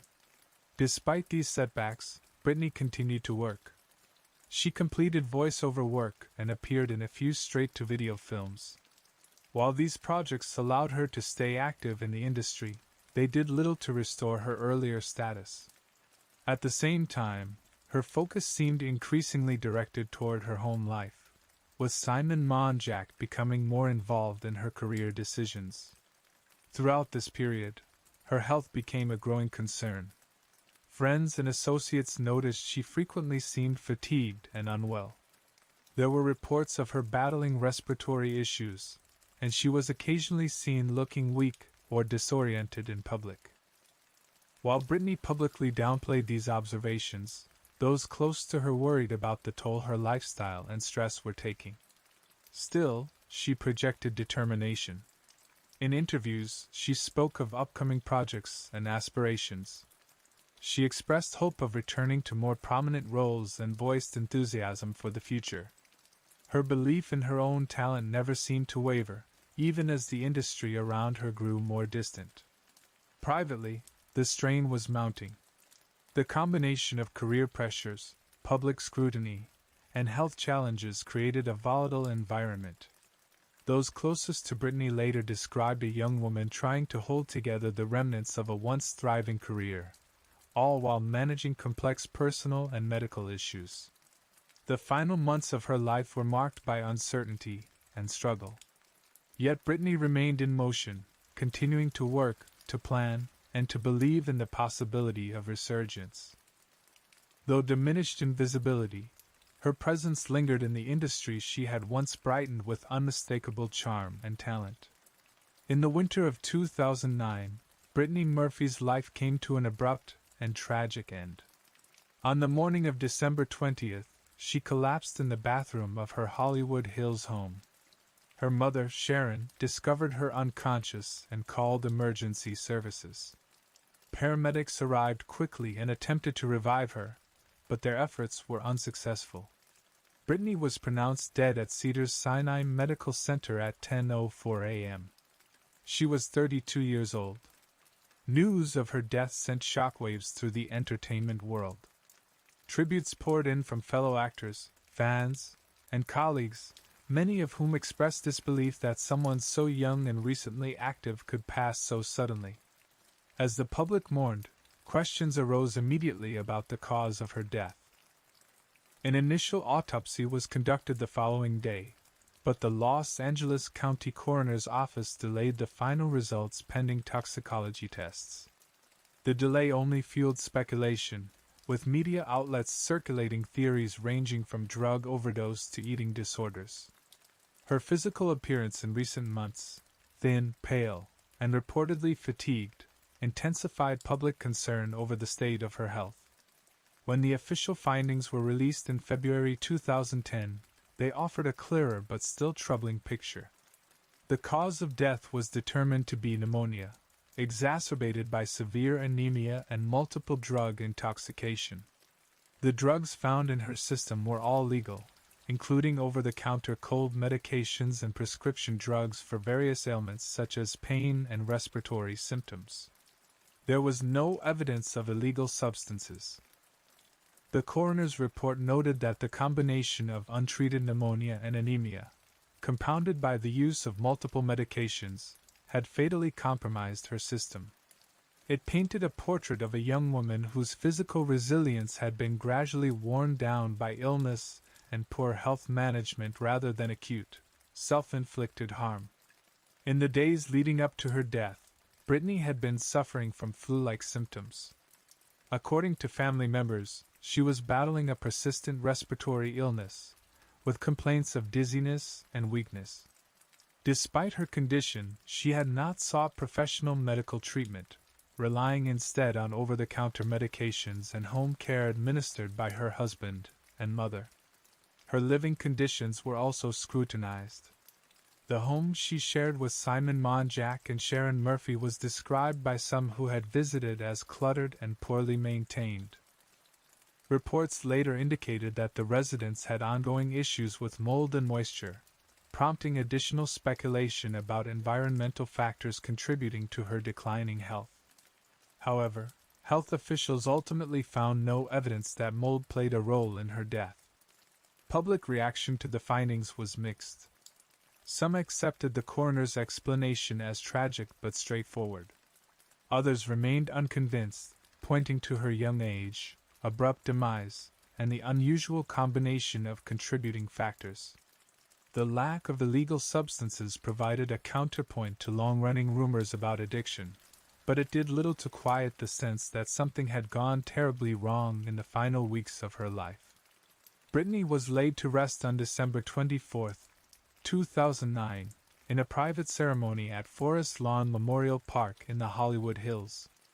The service was attended by family and close friends, with her husband and mother standing side by side in their shared grief. Her death, so sudden and unexpected, marked the end of a vibrant but turbulent journey through fame, pressure, and personal struggle. The circumstances that led to her final moments would continue to be examined, debated, and revisited in the months and years that followed. In the days following Brittany Murphy's death, public mourning quickly gave way to intense scrutiny. Fans around the world paid tribute to her talent and charm, recalling her performances and the unique energy she brought to every role. Online memorials and media retrospectives celebrated her career, but alongside the tributes, questions about the circumstances of her death dominated headlines. The initial wave of shock was compounded by confusion. The idea that a 32-year-old actress, seemingly vibrant and active, could die from pneumonia and anemia seemed difficult for many to accept. The media fixated on inconsistencies, and the narrative around her final days became increasingly fragmented. Despite the coroner's findings, speculation flourished. Brittany's mother, Sharon Murphy, and her husband, Simon Monjack, became the center of public attention. They gave a series of interviews attempting to clarify Brittany's health in the days before her death. They described her as a dedicated actress battling a prolonged illness, dismissing claims of drug abuse or disordered behavior. Sharon, visibly shaken, spoke about her daughter's fragility and sensitivity, emphasizing Brittany's long-standing fears about her health. Simon Monjack, in particular, became a polarizing figure. He appeared on television to deny rumors and defend Brittany's legacy. His demeanor during these appearances struck many as unusual, defensive, at times evasive, and only deepened public suspicion. Questions about his influence over Brittany, his control over her career, and the dynamics of their household drew increasing attention. In the entertainment industry, reactions were mixed. Some former colleagues shared warm memories and expressed sorrow over her passing. Others hinted at past concerns, describing a talented but vulnerable actress struggling with personal and professional instability. A narrative emerged of a young woman isolated by fame and dependent on a close-knit and possibly problematic support system. The home Brittany had lived in became a symbol of her final chapter. Reports described it as dark, cluttered, and poorly ventilated. Investigators visited the residence but found no immediate environmental hazards that could be conclusively linked to her death. Still, the idea of a once promising star fading away in seclusion and neglect took hold in the public imagination. Public discourse turned to broader issues. Commentators discussed the pressures faced by young women in Hollywood, the challenges of maintaining a career in an industry known for its harsh standards, and the stigma surrounding mental and physical health in high-profile professions. Brittany's death, sudden and surrounded by uncertainty, was framed as a cautionary tale about the costs of fame and the fragility of stardom. Tributes continued to pour in as fans mourned the loss of a beloved figure. Candlelight vigils were held outside her Hollywood Hills home, and social media platforms buzzed with memories and tributes. Her roles in films like Clueless and 8 Mile were revisited, and clips of her interviews were shared as reminders of her warmth and charisma. In the midst of the grief, there remained a persistent sense of unease. The public was left with more questions than answers, and Brittany's sudden departure became a mystery that seemed to resist resolution. The months following her death were not just a period of mourning, but of inquiry. a collective attempt to make sense of how a life so full of promise could be cut so unexpectedly short. Just 5 months after Brittany Murphy's sudden death, tragedy returned to the Hollywood Hills home she had shared with her husband and mother. On May 23, 2010, Simon Monjack was found dead in the same house, under circumstances that bore unsettling similarities to Brittany's passing. He was 40 years old. It was Sharon Murphy who discovered Simon's body in the master bedroom. Once again, emergency services were called to the home. And once again, they arrived too late. Paramedics pronounced Monjack dead at the scene, reviving memories of the events that had unfolded just months prior. The eerie parallels between the two deaths sent shockwaves through the media and the public, reigniting speculation and suspicion. The Los Angeles County Coroner's Office conducted an autopsy and toxicology report. The findings mirrored those of Brittany's. Simon had died from acute pneumonia and severe anemia. Multiple prescription drugs were found in his system, but none in amounts that indicated overdose. There were no illegal substances detected. The similarity in causes of death between Brittany and Simon deepened the mystery. Pneumonia and anemia, typically treatable conditions, had now claimed 2 lives in the same household in less than half a year. Investigators revisited environmental concerns, particularly focusing on mold and air quality in the home. While earlier assessments had dismissed these as contributing factors in Brittany's death, the recurrence prompted further analysis. Health officials, however, maintained that no toxic mold had been found in levels considered dangerous. Public health experts reiterated that while environmental issues could exacerbate illness, there was no conclusive evidence linking the home's condition to either death. Still, the coincidence was difficult for many to ignore. In the wake of Monjack's death, new questions emerged about his life and role in Brittany's final years. He had been a contentious figure in her narrative, one marked by allegations of controlling behavior, professional mismanagement, and financial instability. Reports surfaced that he had faced legal issues in the past, including lawsuits and visa troubles. His background was now scrutinized more closely, casting a shadow over the already tragic story. With both Brittany and Simon gone, attention turned to Sharon Murphy, who had been living with the couple throughout. Grieving 2 devastating losses, she faced an onslaught of media attention and public speculation. Sharon defended her late daughter and son-in-law, insisting that both deaths were the result of natural causes and dismissing rumors of neglect or foul play. The deaths also left lingering financial and legal entanglements. Brittany's estate, which had been left largely to her mother, became the subject of scrutiny. Simon, who had not established clear financial arrangements, left behind debts and unresolved business dealings. These further complicated the public's perception of his role in Brittany's life and the final chapter of their shared story. Simon Monjack was buried beside Brittany at Forest Lawn Memorial Park. Their shared resting place symbolized a bond that had persisted through controversy and ended in tragedy. Together in life and death, their story continued to raise questions that would linger long after the headlines faded. As the second life was lost in the same home, the sense of unresolved mystery deepened. What had happened in those final months? What warnings, if any, had been missed? The answers remained elusive, and the story that had once been about a promising young actress had become one of persistent, haunting uncertainty. The nearly identical causes of death for Brittany Murphy and Simon Monjack, both succumbing to pneumonia and anemia within months of each other, fueled a surge of public and media speculation. The circumstances, already unusual, gave rise to a host of theories that ranged from the plausible to the sensational. In the absence of clear, singular explanations, conjecture filled the void. One of the most persistent theories centered on the possibility of toxic mold in the couple's Hollywood Hills home.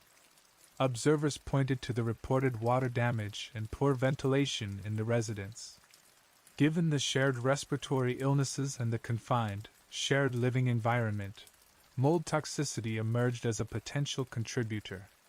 Investigators did revisit the property, but environmental assessments found no conclusive evidence that mold exposure had reached levels that could cause fatal illness. Nonetheless, the theory persisted in the public discourse, amplified by the coincidence of both deaths. Another avenue of speculation concerned the use and management of prescription medications.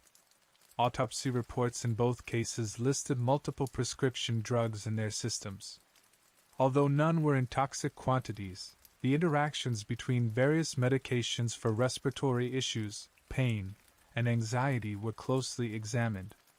Critics questioned whether the combination of drugs, especially without direct medical supervision, could have exacerbated existing health conditions or obscured symptoms that warranted urgent care.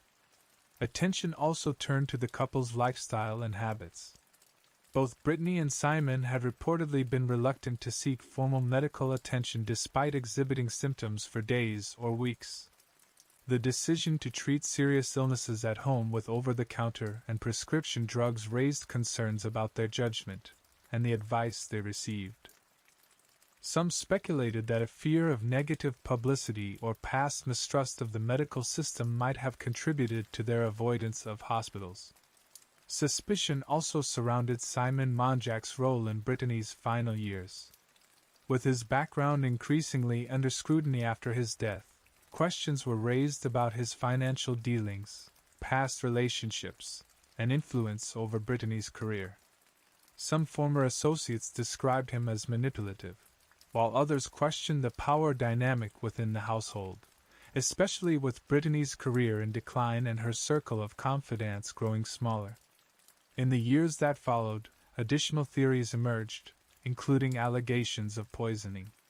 In 2013, Brittany's father commissioned a private toxicology report based on a hair sample, which claimed to find elevated levels of heavy metals, suggestive, he claimed, of possible poisoning.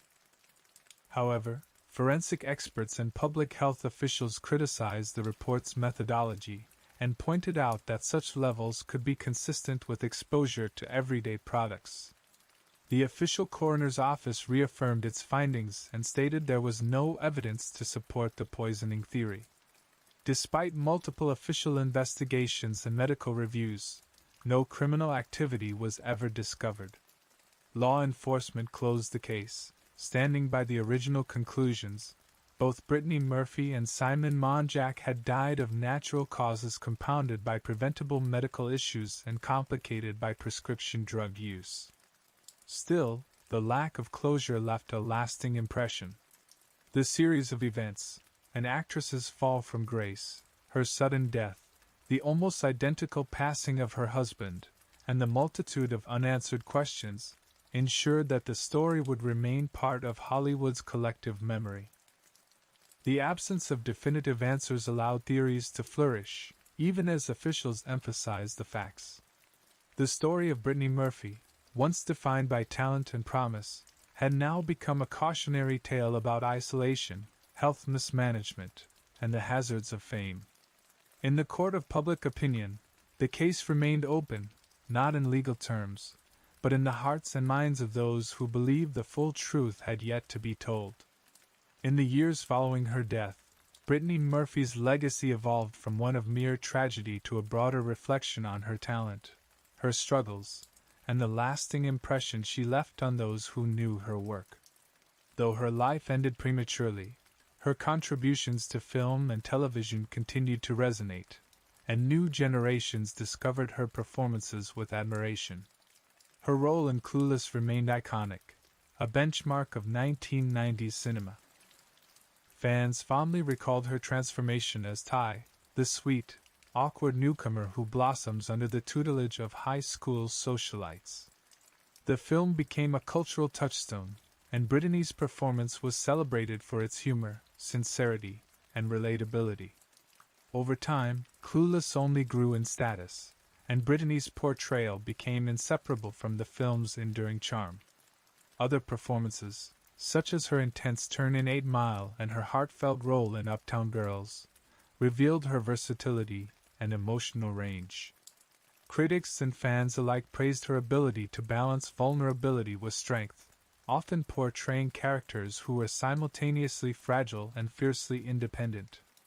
Her voice work in King of the Hill as Lewin Platter remained a staple of her career, highlighting her unique vocal presence and comedic sensibility. In the wake of her passing, several documentaries and retrospectives sought to re-examine her life. These projects explored the circumstances surrounding her death, but they also sought to humanize Britney beyond the tabloid headlines. Through interviews, archival footage, and personal accounts, these portrayals offered insight into her kindness, work ethic, and the complexity of navigating fame at a young age. Friends and colleagues remembered Britney as warm, generous, and full of life. Many spoke of her infectious laugh and her tireless drive to improve her craft. Co-stars described a woman who was always prepared, always eager to collaborate, and deeply appreciative of the opportunities she had been given. Her mother, Sharon Murphy, remained a vocal figure in preserving Britney's memory. Despite the scrutiny and the controversy that followed both deaths, she continued to speak about her daughter's dreams, talents, and the light she brought to those around her. The family released statements commemorating Britney's spirit and expressing gratitude to fans for their continued support. Online, fan communities kept Britney's memory alive through tributes, film marathons, and social media accounts dedicated to her legacy. Quotes from her films, clips from interviews, and personal anecdotes were shared widely, portraying an artist whose reach extended far beyond her brief time in the spotlight. In the broader cultural conversation, Britney's story contributed to a growing awareness of mental health, the pressures of celebrity life, and the importance of access to medical care. Discussions about her decline and the factors that may have contributed to it helped fuel dialogue around the industry's treatment of young talent and the hidden struggles that often accompany public success. Her death became a solemn reminder of how quickly promise can turn to sorrow, but her life, vibrant, complex, and filled with memorable performances, continued to inspire.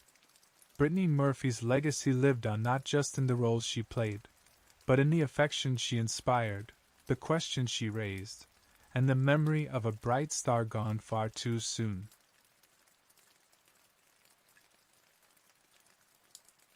On the afternoon of June 2, 2007, Kelsey Smith, a recent high school graduate from Overland Park, Kansas, set out on what seemed a simple, ordinary task.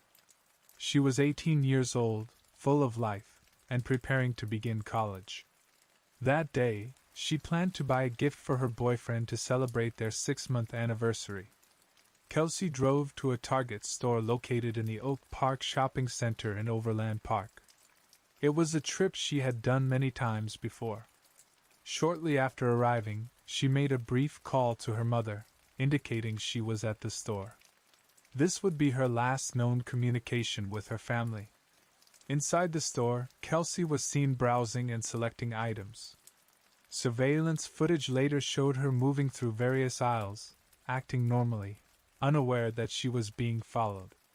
She eventually proceeded to the checkout, purchased the items, and exited the store. It was just after 7 p.m. Kelsey never made it home. By 9 p.m., her family grew concerned. Kelsey had not responded to calls or texts, which was unlike her.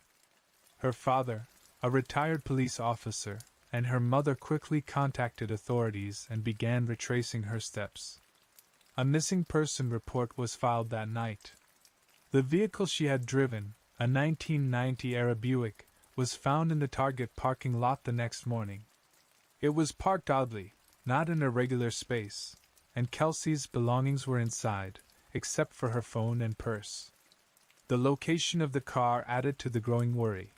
It was left in a place Kelsey would not typically park.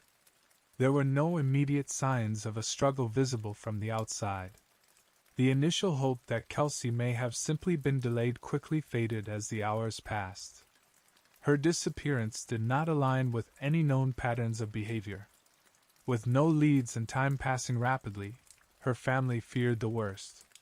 Local police, joined by volunteers and family members, began organizing a search. Posters were printed. Flyers were distributed around the city.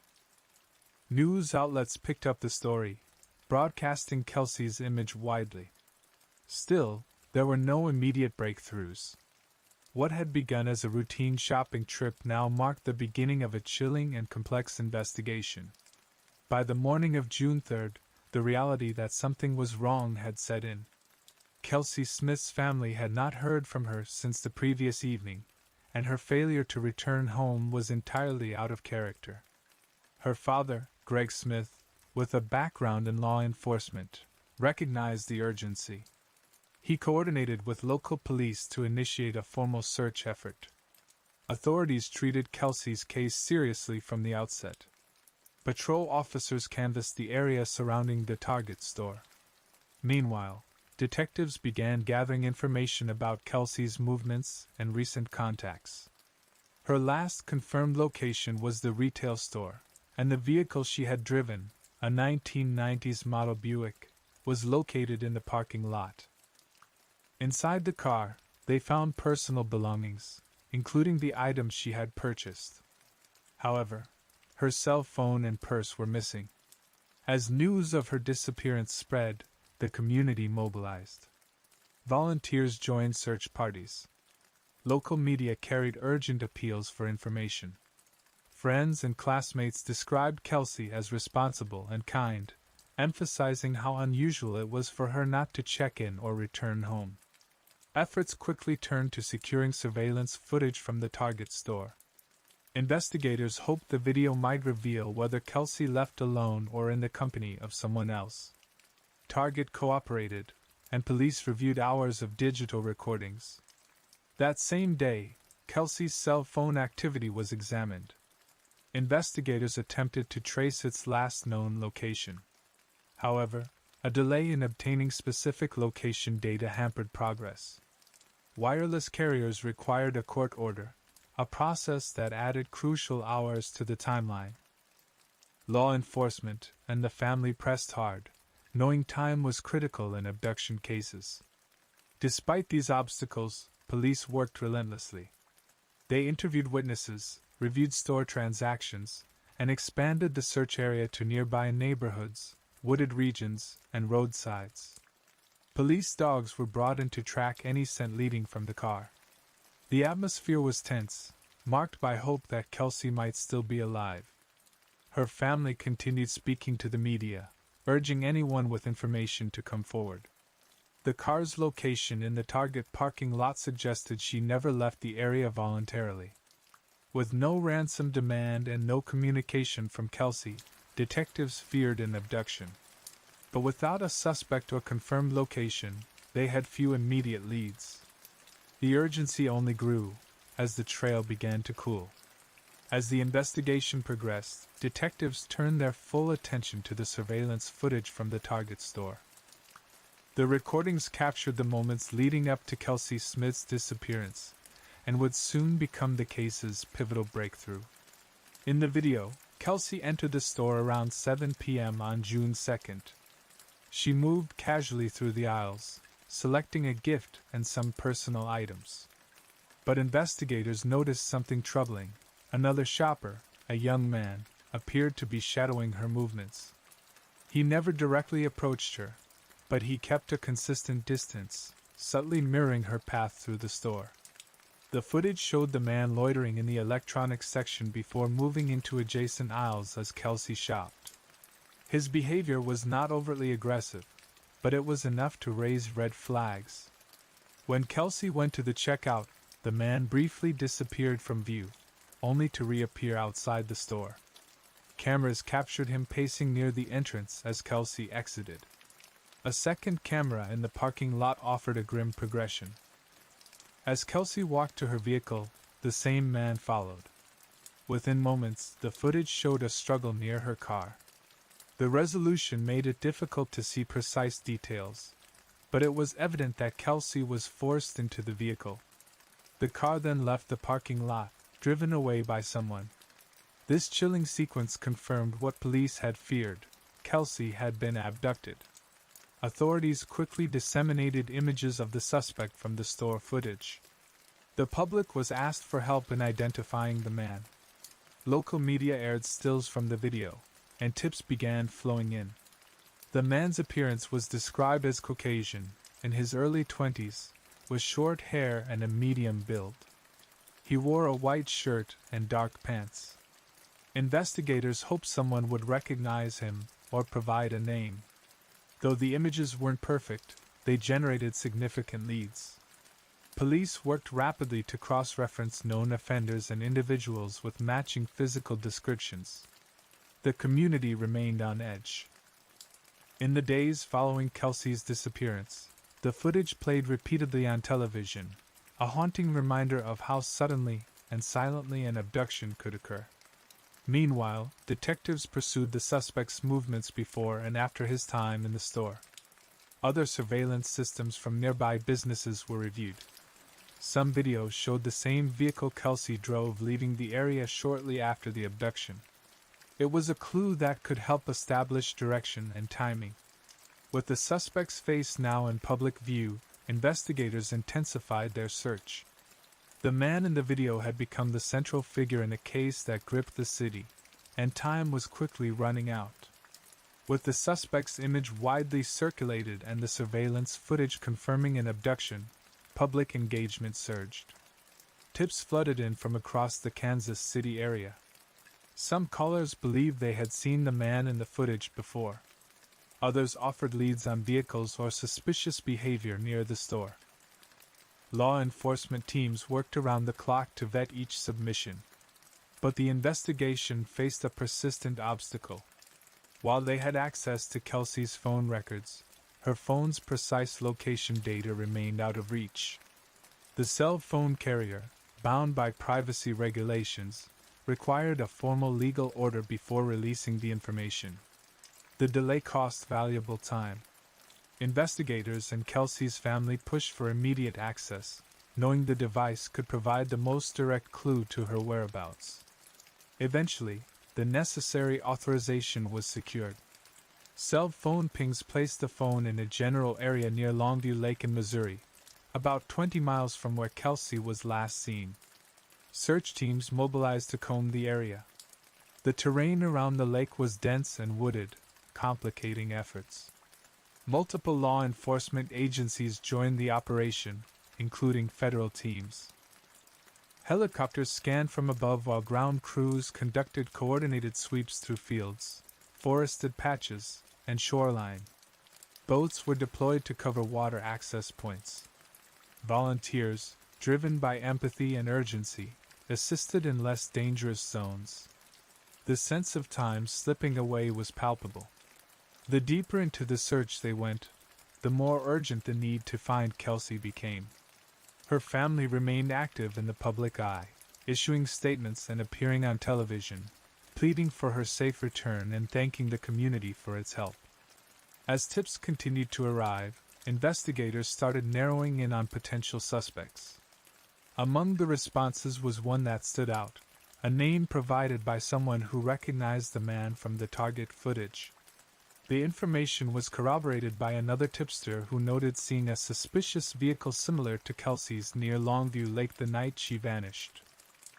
Authorities followed up swiftly, focusing their efforts on verifying the identity of the individual.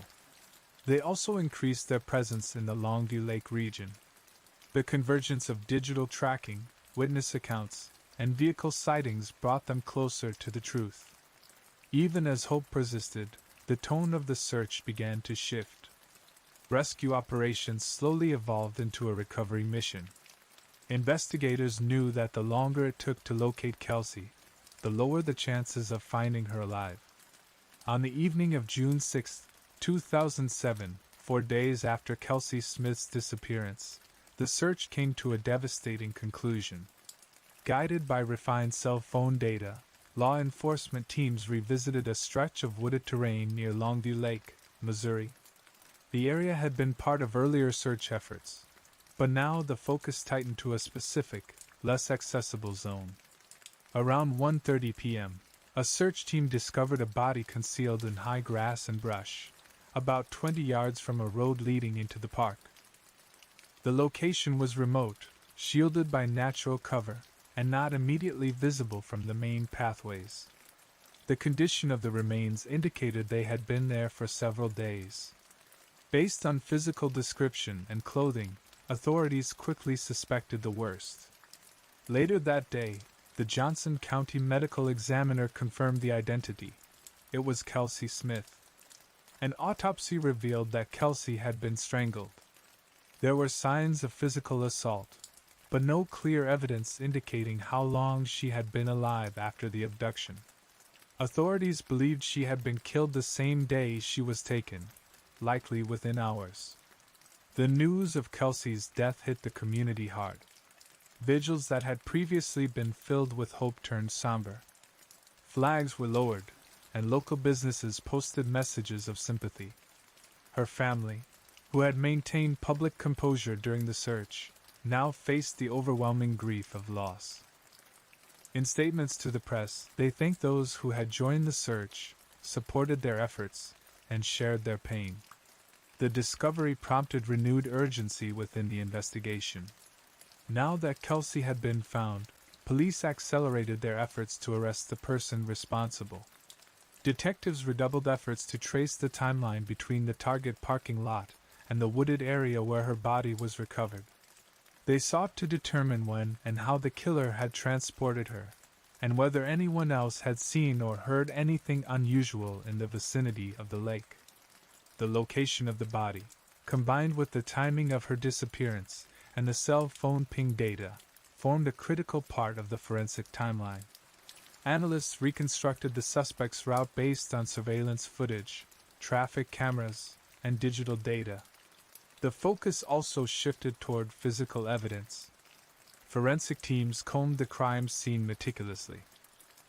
Items near the body, impressions in the ground, and any trace DNA could prove crucial. The vehicle Kelsey had driven, once recovered, was also examined for fibers, prints, and other evidence that might point to her killer. Though the case had turned from search to prosecution, investigators now had what they needed to close in on their primary suspect. The identification and location of Kelsey Smith's body dramatically accelerated the investigation. Based on earlier surveillance footage and multiple public tips, detectives had narrowed their focus to one individual, Edwin Roy Hall, a 26-year-old resident of Olathe, Kansas. A tipster had contacted police after recognizing Hall in the images released from the Target store footage. The man's appearance, including his clothing and build, closely matched the suspect seen shadowing Kelsey inside the store. Another caller identified a dark vehicle linked to Hall that resembled one seen near the scene of the abduction. On June 6, as forensic teams processed the area near Longview Lake where Kelsey's body was found, investigators brought Hall in for questioning. He initially denied involvement, but inconsistencies in his statements and mounting evidence pointed to his involvement. Law enforcement obtained a search warrant for Hall's home and vehicle. Inside, they found evidence linking him to Kelsey's abduction. Items recovered included articles of clothing and digital forensic evidence that placed him at or near the crime scene. Later that evening, Hall was officially arrested and charged with aggravated kidnapping, rape, and first-degree murder. The community responded with shock. Little was publicly known about Hall before his arrest. He had no significant criminal record at the time of the abduction. However, further inquiry revealed a troubling history. Hall had spent time in foster care and reportedly experienced a tumultuous upbringing. Though not previously connected to violent crimes, authorities investigated whether he had any prior interactions with law enforcement that might suggest a pattern of behavior. Hall lived with his wife and young son in a residential area not far from where Kelsey's car was found. Neighbors described him as quiet, often seen doing routine activities like walking his dog or working outside his home. There was nothing in his outward behavior that indicated a capacity for violence.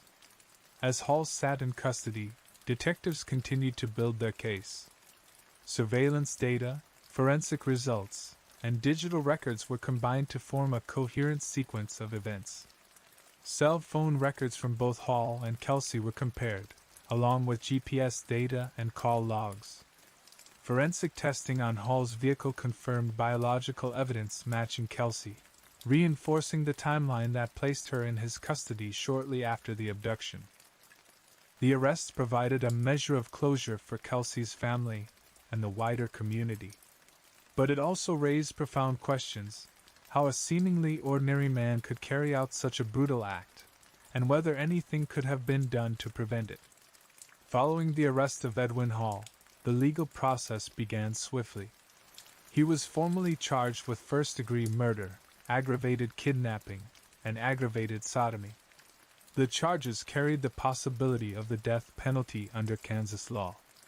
As the details of the case emerged in court filings, the gravity of the crime became even more evident.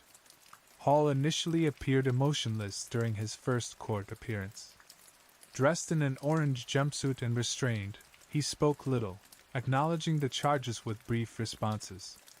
His legal representation was appointed by the court, and preparations began for what many expected to be a lengthy and emotionally intense trial. The prosecution gathered extensive forensic and circumstantial evidence to support their case. DNA recovered from Kelsey's body and Hall's vehicle matched conclusively. Surveillance footage traced Hall's movements on the day of the crime. Additionally, items belonging to Kelsey were recovered during searches of Hall's property. These elements formed the core of the case against him. While the defense explored possible strategies, including mental health evaluations, the evidence was overwhelming.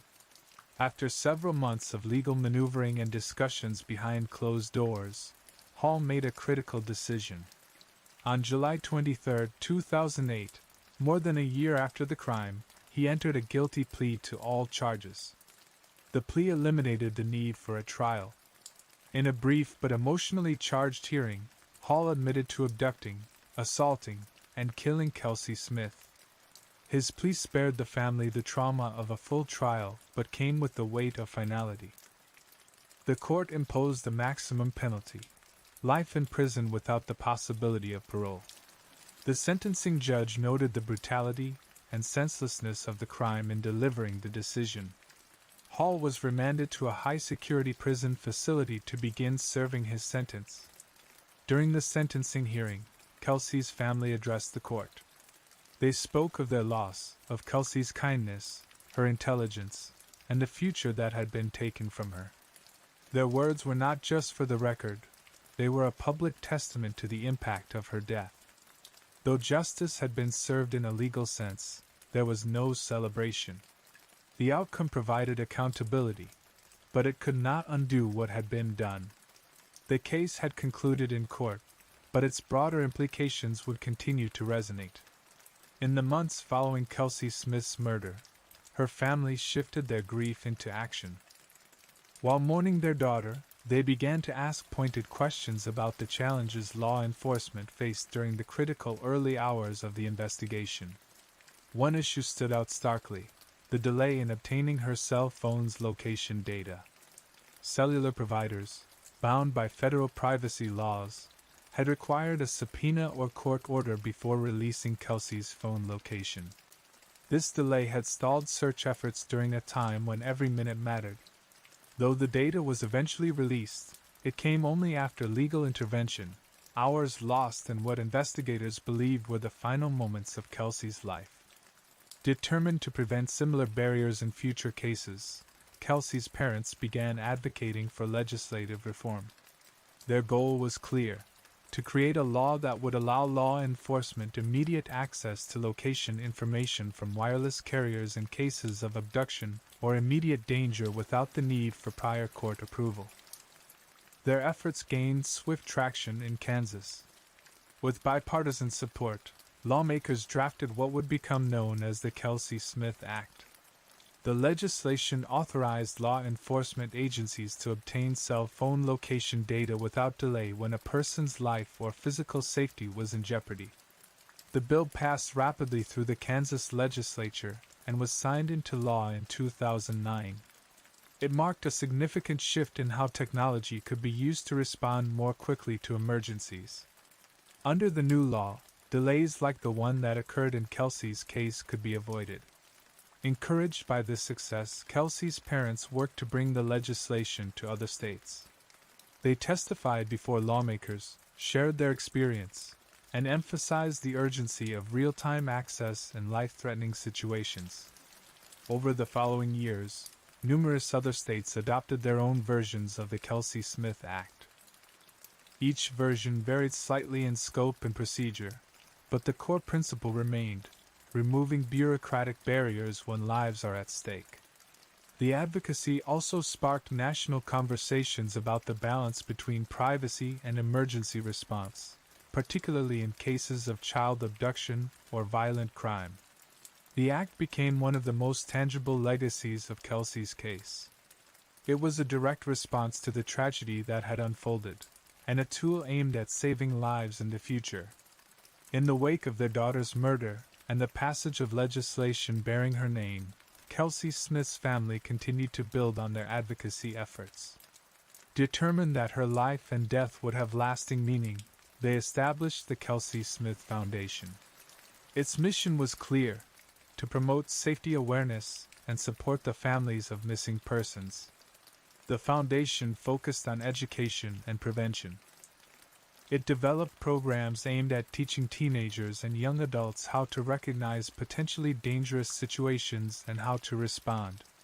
Schools, universities, and community organizations partnered with the foundation to deliver these safety seminars. Kelsey's story became a focal point, an example that emphasized the real-world consequences of targeted violence and the importance of situational awareness. The foundation also supported families during the traumatic early stages of a disappearance. Drawing on their own experience, Kelsey's family provided guidance to others navigating similar crises: how to work with law enforcement, how to engage the media effectively, and how to maintain public attention on a case. As media coverage of high-profile abductions continued nationwide, the Foundation's efforts were increasingly recognized. Kelsey's name became synonymous not just with tragedy, but with action and change. The Foundation offered both advocacy and direct support, reinforcing the principle that the immediate aftermath of a disappearance is critical. Over the years, the Kelsey Smith Foundation took part in conferences, law enforcement training events, and legislative hearings. Greg and Missy Smith, Kelsey's parents, often spoke about the ripple effect one life can have, even after loss. They encouraged other families to advocate for policy reform and to collaborate with local agencies to strengthen response protocols. The work extended beyond Kansas. As additional states adopted the Kelsey Smith Act, the Foundation played a consultative role, ensuring that legislation remained practical and focused on real-life application. The family continued pushing for federal adoption of the law to unify emergency access standards across the country. Kelsey's legacy also lived on in the people who had joined her search, followed her story, or changed their habits because of the awareness it raised. Her photograph, once circulated in fear and urgency, became a symbol of advocacy and remembrance. For her family, the Foundation became a way to honor Kelsey's character, her kindness, her thoughtfulness, and her bright future. Though they would never recover what was lost, they found a way to transform tragedy into purpose. Kelsey Smith's case stands as a powerful reminder of how an ordinary day can turn into a devastating turning point. What began as a simple trip to the store ended in tragedy, but it also set into motion a national movement aimed at saving others. Her story, deeply personal and universally tragic, highlighted systemic gaps in emergency response. The initial delay in accessing her cell phone location data became a focal point for legislative reform. The resulting laws, now passed in numerous states, carry her name and her legacy. They ensure that future victims might have a chance she was denied. Beyond legislation, Kelsey's life inspired a broader awareness of personal safety and the responsibilities communities have toward each other. Her family's efforts turned a singular act of violence into a platform for education and change. They helped families, informed policymakers, and provided a model for constructive action after loss. Law enforcement agencies adapted, too. The lessons from Kelsey's case were incorporated into training protocols, particularly around the urgency of abduction cases. The use of digital data and missing persons investigations became more standardized, with greater emphasis on rapid response. Though justice was served in the legal sense, and the man responsible will spend his life in prison, the true legacy of Kelsey Smith is not found in the courtroom. It lives in the laws that bear her name, the foundation that carries on her voice, and the countless lives made safer because of her story. 18 years is a short span in a lifetime, but in those years, Kelsey left an indelible mark. Through her family's resilience and determination, her memory became more than a headline.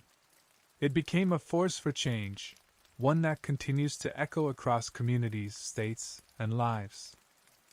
On October 20th, 2004, Boston was alive with energy. The Red Sox had just achieved a historic victory over the New York Yankees in the American League Championship Series, clinching a World Series berth for the first time since 1986. Jubilant fans flooded the streets, particularly around Fenway Park, where the atmosphere was electric. Among them was 21-year-old Victoria Snellgrove, a communications major at Emerson College, who had joined the crowd with friends to witness the celebration.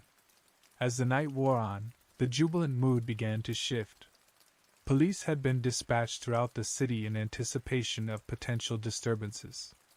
Tensions escalated around 1:30 a.m. near the corner of Lansdowne Street and Ipswich Street. Officers with the Boston Police Department's Crowd Control Unit, aiming to disperse increasingly rowdy fans, began using non-lethal weaponry, including pepper balls, projectiles filled with powder and pepper spray. Victoria, standing on a sidewalk near a line of mounted police, was not engaged in any disorderly conduct. According to later investigations, she was hit in the eye by a pepper spray projectile fired by Officer Rockefort Millian, a member of the department's Mobile Operations Unit. The projectile, manufactured by FN Herstal and known as a less lethal munition, caused severe head trauma. She collapsed almost instantly, unconscious and bleeding. Emergency medical personnel responded quickly and transported Victoria to Brigham and Women's Hospital. Despite intensive efforts by the medical team, she succumbed to her injuries approximately 12 hours later. Her death sent shockwaves through the city, casting a dark shadow over what should have been a triumphant moment for Boston sports fans. The FN 303, a semi-automatic launcher manufactured by FN Herstal, was designed to incapacitate without causing lethal injuries. It fired projectiles made of polystyrene filled with a pepper-based powder, intended to break on impact and release the irritant. The Boston Police Department had recently added the weapon to its arsenal, with the goal of minimizing physical altercations between officers and civilians during crowd control operations. Officer Rockefort Millian, the individual who fired the fatal shot, had received limited training on the FN 303. According to departmental records, training consisted of classroom instruction and a short target practice session. That night, Millian was stationed near Fenway Park, facing a crowd that had grown increasingly unruly. A patrol commander had ordered the use of non-lethal force to disperse the assembly. Millian fired into a group standing on the sidewalk, where Victoria Snellgrove was positioned. The round struck her just above the left eye. The severity of the injury stunned officers and bystanders alike. Officers immediately called for medical assistance while maintaining crowd control. In the hours that followed, questions emerged about the appropriateness of using the FN 303 in such a densely packed area. Although the device was labeled less lethal, its use carried risks, especially when aimed at the upper body or head. Department guidelines recommended aiming for the lower torso or legs, but in the chaos of the moment, accuracy suffered. The incident placed the FN 303 under intense scrutiny. The manufacturer and law enforcement agencies nationwide reviewed its safety profile. Boston police temporarily suspended its use pending the outcome of the investigation, setting the stage for a wider debate on the role of non-lethal weapons in public safety. In the wake of Victoria Snellgrove's death, the Boston Police Department launched an internal investigation, accompanied by reviews from the Suffolk County District Attorney's Office and an independent panel appointed by the mayor.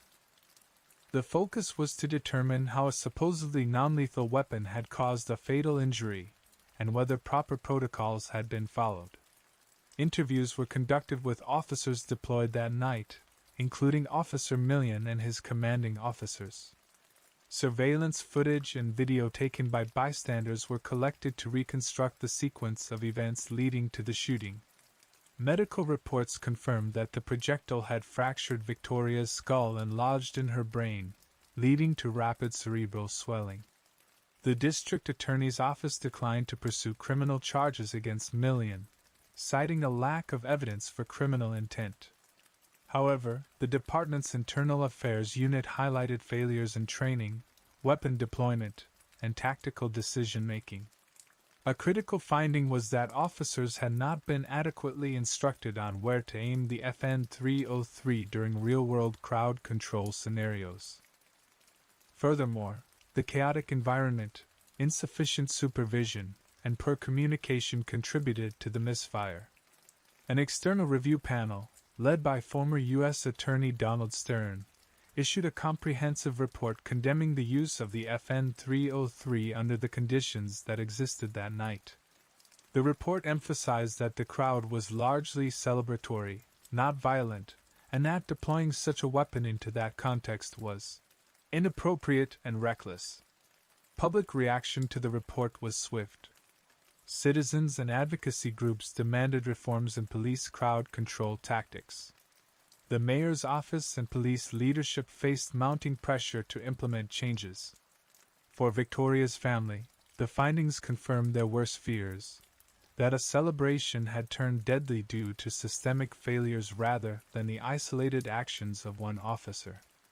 Following the investigative reports, Boston city officials moved swiftly to address public concerns. Mayor Thomas Menino expressed condolences to Victoria Snellgrove's family and called for immediate policy revisions within the police department. Boston Police Commissioner Kathleen O'Toole publicly accepted responsibility for the department's failings and announced disciplinary measures. Officer Rockefort Millian was placed on administrative leave. 2 senior officers, including Superintendent James Claiborne, who oversaw crowd control planning, were reassigned. Internal reviews led to the conclusion that command-level decisions lacked clarity and failed to adapt to the evolving dynamics of the crowd. These systemic breakdowns had contributed to the fatal outcome. Public protests and vigils were held in Boston and at Emerson College. Students and faculty voiced their grief and demanded accountability. The death of Victoria Snellgrove, a student known for her passion for journalism and vibrant presence, resonated deeply in the local community. Media coverage intensified, placing additional pressure on city leadership to act. The Boston Police Department subsequently suspended the use of the FN 303 system indefinitely. Training programs were overhauled, and new policies were introduced to limit the deployment of less lethal weapons in civilian crowd settings. The department also initiated a review of its use of force guidelines, with an emphasis on proportionality and situational judgment. At the state level, lawmakers called for hearings on police practices during public events. The tragedy sparked wider debates on the militarization of police forces, the adequacy of non-lethal weapon training, and the need for independent oversight. Victoria's death had become more than a personal loss. It had transformed into a catalyst for policy reform and public reflection. In the aftermath of the official investigations, The Snellgrove family filed a wrongful death lawsuit against the city of Boston and the manufacturers of the FN 303 weapon. The legal claim asserted that the city had failed to properly train officers in the use of the weapon and that the design of the FN 303 posed an unreasonable risk of serious injury or death. As the legal battle progressed, internal communications, training documents, and operational plans from the night of the incident were examined. Depositions revealed gaps in officer readiness and oversight. The lawsuit highlighted that the manufacturer had issued warnings about the risks of headshots, yet these precautions had not been adequately integrated into the Boston Police Department's policies or training. In May 2005, the city reached a settlement with the Snellgrove family, agreeing to pay $5.1 million. The settlement did not require the city to admit liability, but was framed as an effort to provide the family with a measure of justice and to avoid the emotional strain of prolonged litigation. City officials expressed hope that the agreement would mark a step toward healing and reform. Separately, the Snellgroves pursued legal action against FN Herstal, focusing on the weapon's reliability and its use in public policing. This part of the case remained in litigation longer, emphasizing the growing scrutiny of weapons classified as non-lethal.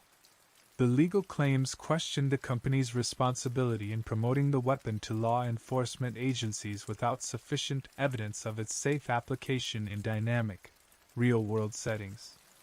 The resolution of the city's portion of the lawsuit provided some closure for the family, but also cemented the case as a national reference point in discussions about police accountability and the ethics of crowd control methods. In the wake of Victoria Snellgrove's death, the FN 303 became the focus of intense scrutiny within law enforcement circles across the United States. The manufacturer, FN Herstal, faced inquiries regarding the weapon's design specifications, promotional materials, and real-world testing data.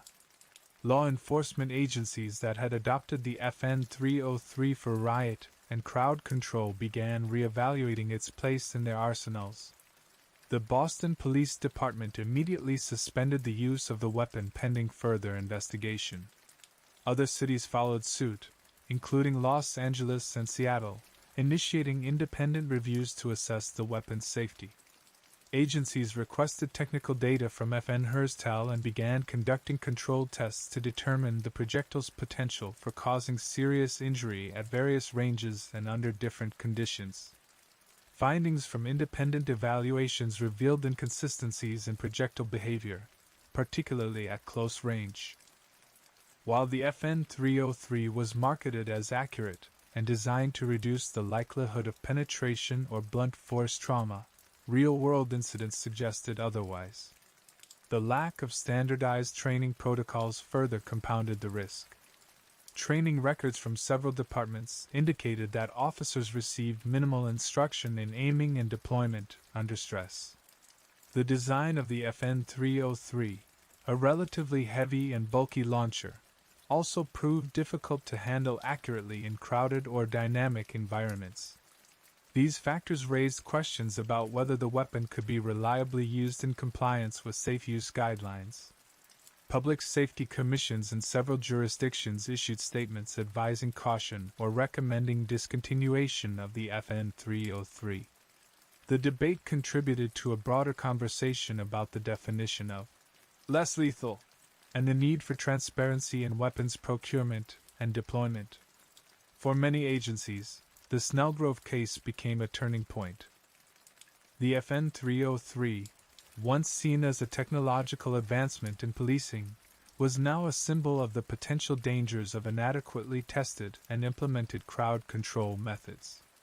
Victoria Snellgrove's death had a profound emotional impact on her family, friends, and the Emerson College community. Known for her vibrant personality and dedication to journalism, she had been in her senior year, looking forward to a career in media. Her sudden death marked an abrupt and tragic end to a promising future.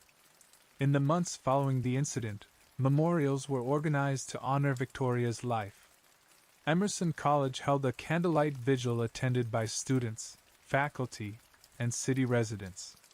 Speakers reflected on her contributions to the campus community and the need for systemic change to prevent similar tragedies. The college established a scholarship in her name, aimed at supporting students pursuing studies in journalism and communications.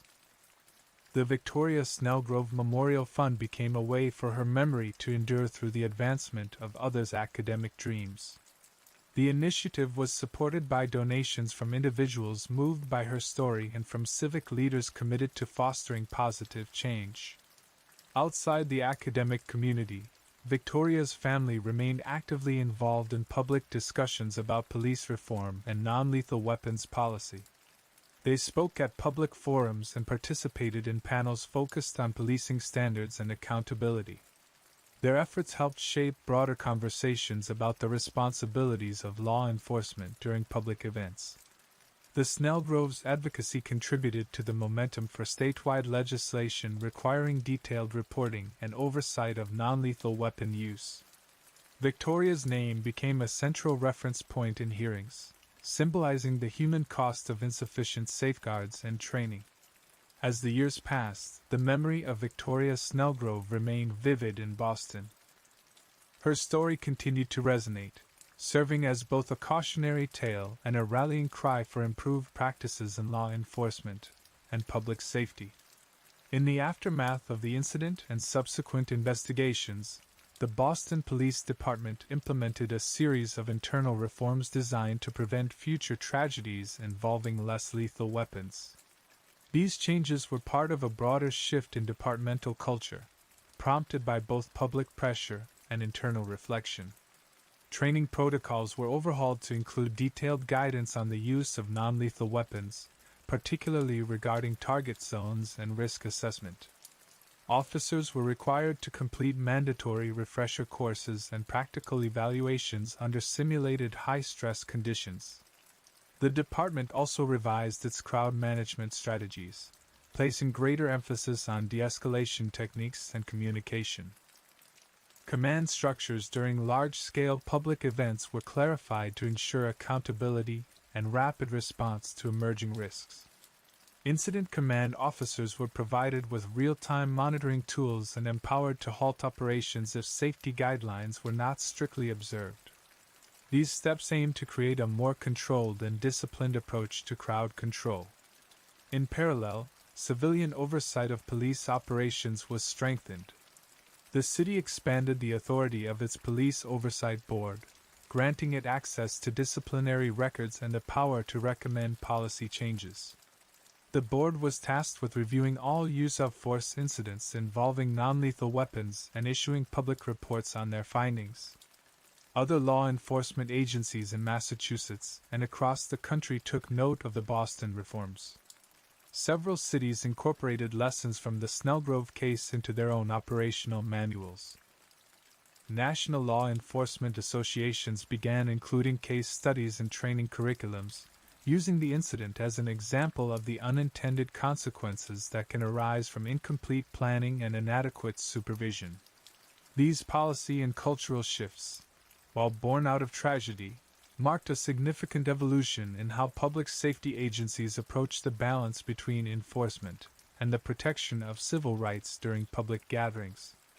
Years after the events of October 2004, individuals who had been on the scene that night began to share their reflections. Some spoke anonymously, while others appeared in public forums or contributed to academic studies focused on law enforcement practices.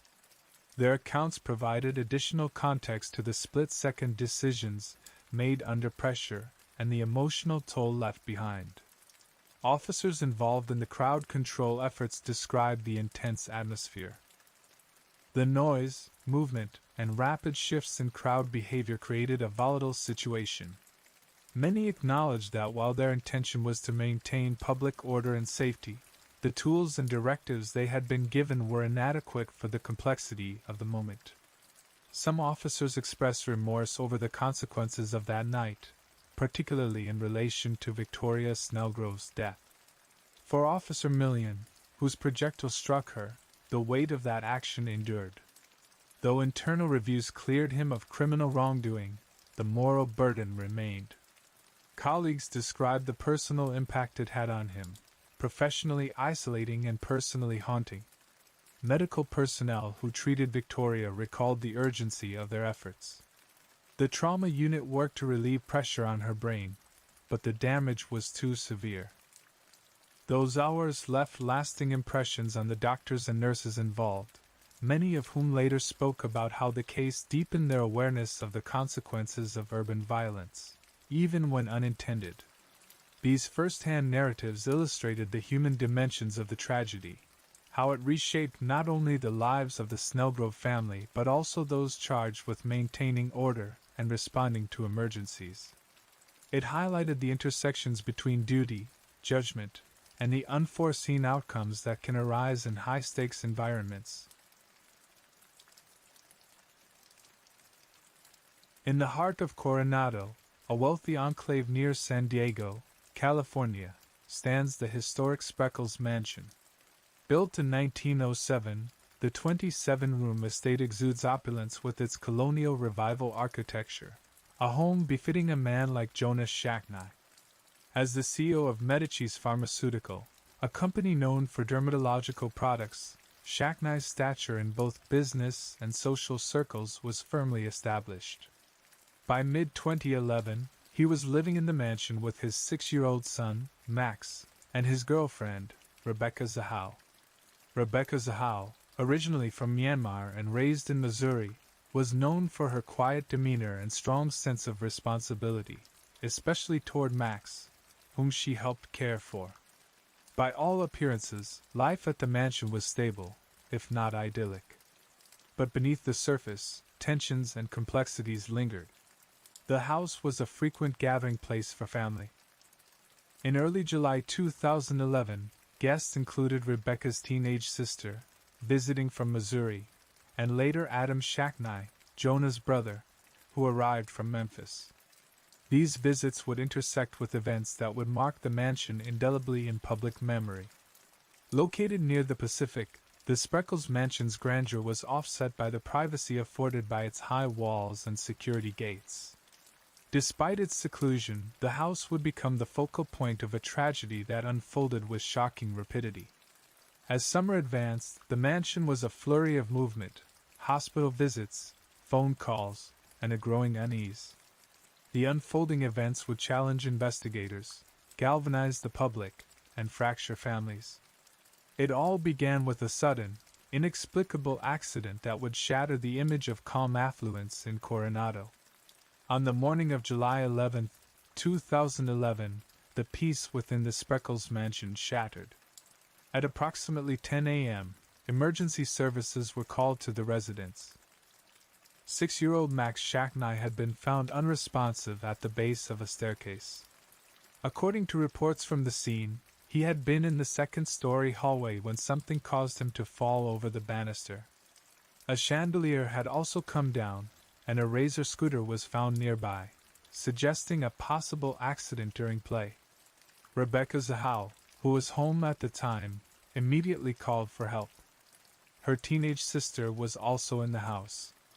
Rebecca told authorities that she had heard a loud crash and discovered Max on the floor, barely conscious and struggling to breathe.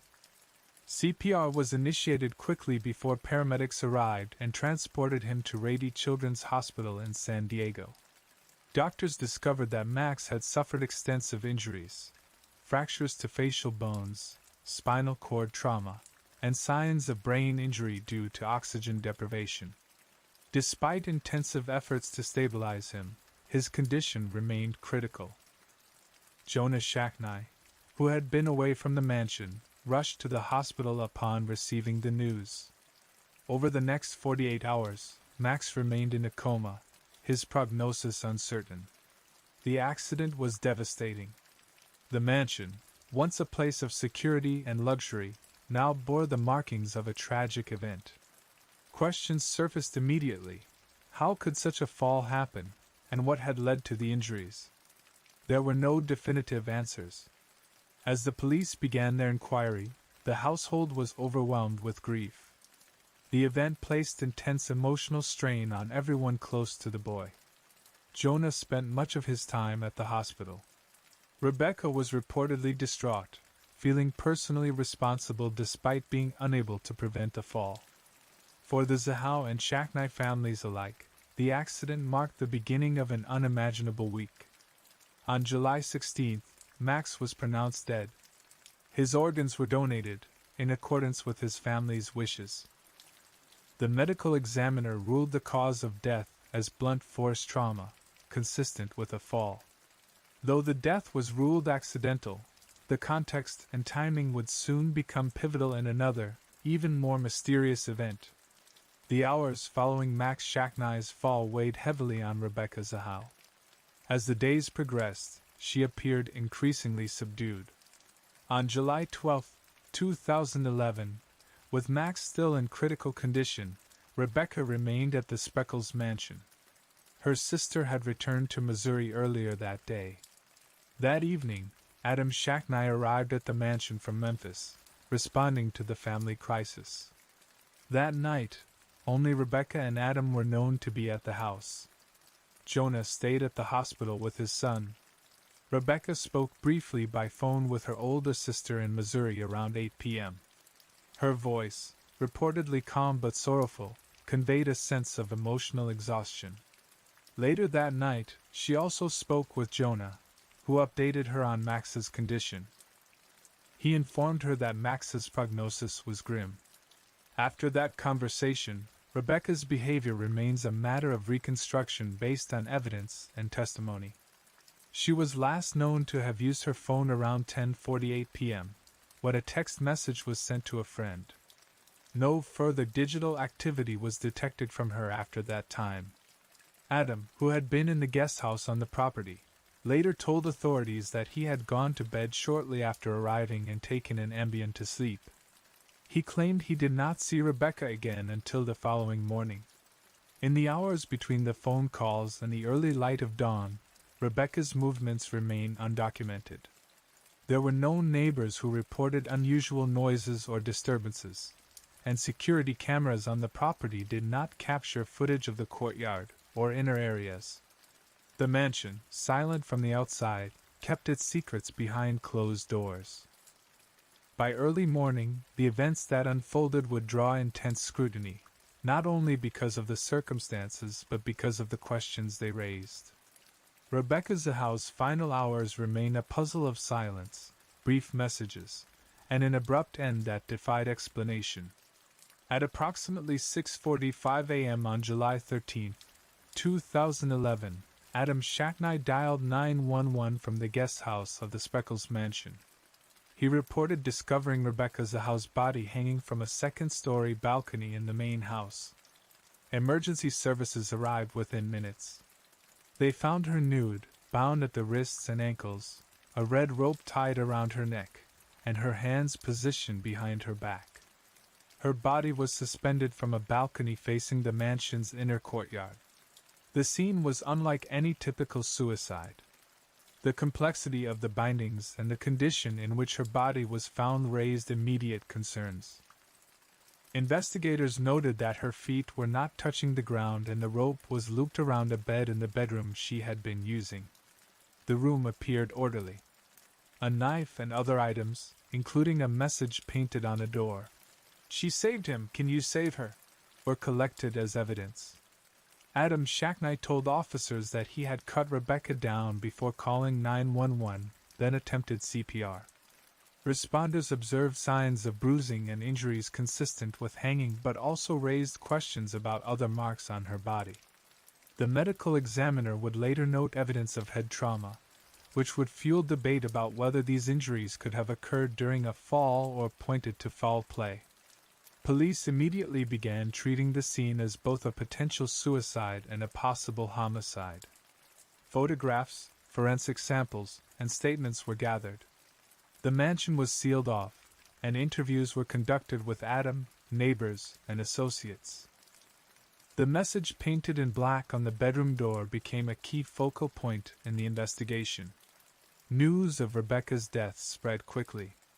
By mid-morning, media helicopters hovered over the estate. Public attention surged as the unusual nature of her death, paired with the recent tragedy involving Max Shacknai, created a swirl of speculation and sorrow. 2 deaths within 3 days at the same residence could not be easily dismissed. Jonas Shacknai was notified while still at the hospital. The shock, already deepened by Max's condition, grew immeasurable. He later issued a statement expressing grief and requesting privacy. Law enforcement, meanwhile, continued processing the scene, trying to make sense of the staging, bindings, and lack of defensive wounds. Rebecca Zaha was 32 years old. Her death, announced publicly that same day, was initially described as suspicious. Investigators would soon narrow their theory, but the discovery of her body marked the start of a broader debate, one that would last for years. The San Diego County Sheriff's Department launched an extensive investigation into Rebecca Zaha's death. Detectives processed the scene throughout July 13th and the following days, photographing the balcony, the bindings, and every room of the mansion. Investigators retrieved fingerprints, DNA samples, and multiple objects from the guest house and the main residence. Rebecca's body was transported to the county medical examiner's office for autopsy. The examiner concluded that the cause of death was asphyxia due to hanging and classified the manner of death as suicide. The autopsy report detailed physical evidence consistent with hanging, a ligature mark on the neck, petechial hemorrhages in the eyes, and no evidence of a struggle or defensive wounds. However, it also noted several other injuries, 4 separate head traumas, bruising on the lower legs, and tape residue on the legs. The sheriff's department acknowledged the unusual elements of the scene but emphasized the lack of evidence pointing to the presence of a second person. No footprints or foreign DNA were identified in the bedroom. The bindings were considered possibly self-inflicted, with investigators referencing cases of complex suicide. The message on the door was determined to be painted in Rebecca's handwriting, though this conclusion was later contested. Interviews were conducted with key individuals, including Adam Shacknai, Jonas Shacknai, and Rebecca's family members.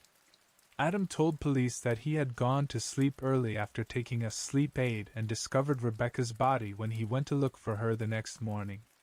He denied any involvement and voluntarily submitted to a polygraph test. The results were reported as inconclusive. The Sheriff's Department held a press conference on September 2, 2011. Officials reiterated their findings. Rebecca Zaha's death had been a suicide, with no evidence of foul play. They cited her emotional state following Max's accident as a contributing factor and stood by the forensic conclusions of the autopsy. The announcement sparked immediate backlash from Rebecca's family, who argued that she would never have taken her own life, especially in such a manner. For the Zaha family, this suicide ruling deepened their grief. They insisted that Rebecca had been murdered and began seeking independent experts to review the case. Meanwhile, public interest intensified, as media outlets detailed inconsistencies and discussed theories about what could have transpired in the final hours of July 12. The official conclusion did not quell questions. Instead, it marked the beginning of a prolonged contest between law enforcement, the Zaha family, and a public eager for clarity. The investigation may have officially closed, but the story was far from over. From the beginning, the forensic findings in Rebecca Zaha's death attracted significant scrutiny. The autopsy concluded that she died from hanging, but additional injuries generated widespread debate among medical experts and legal analysts. One of the most questioned findings was the presence of head trauma. The medical examiner identified 4 separate areas of impact to the head.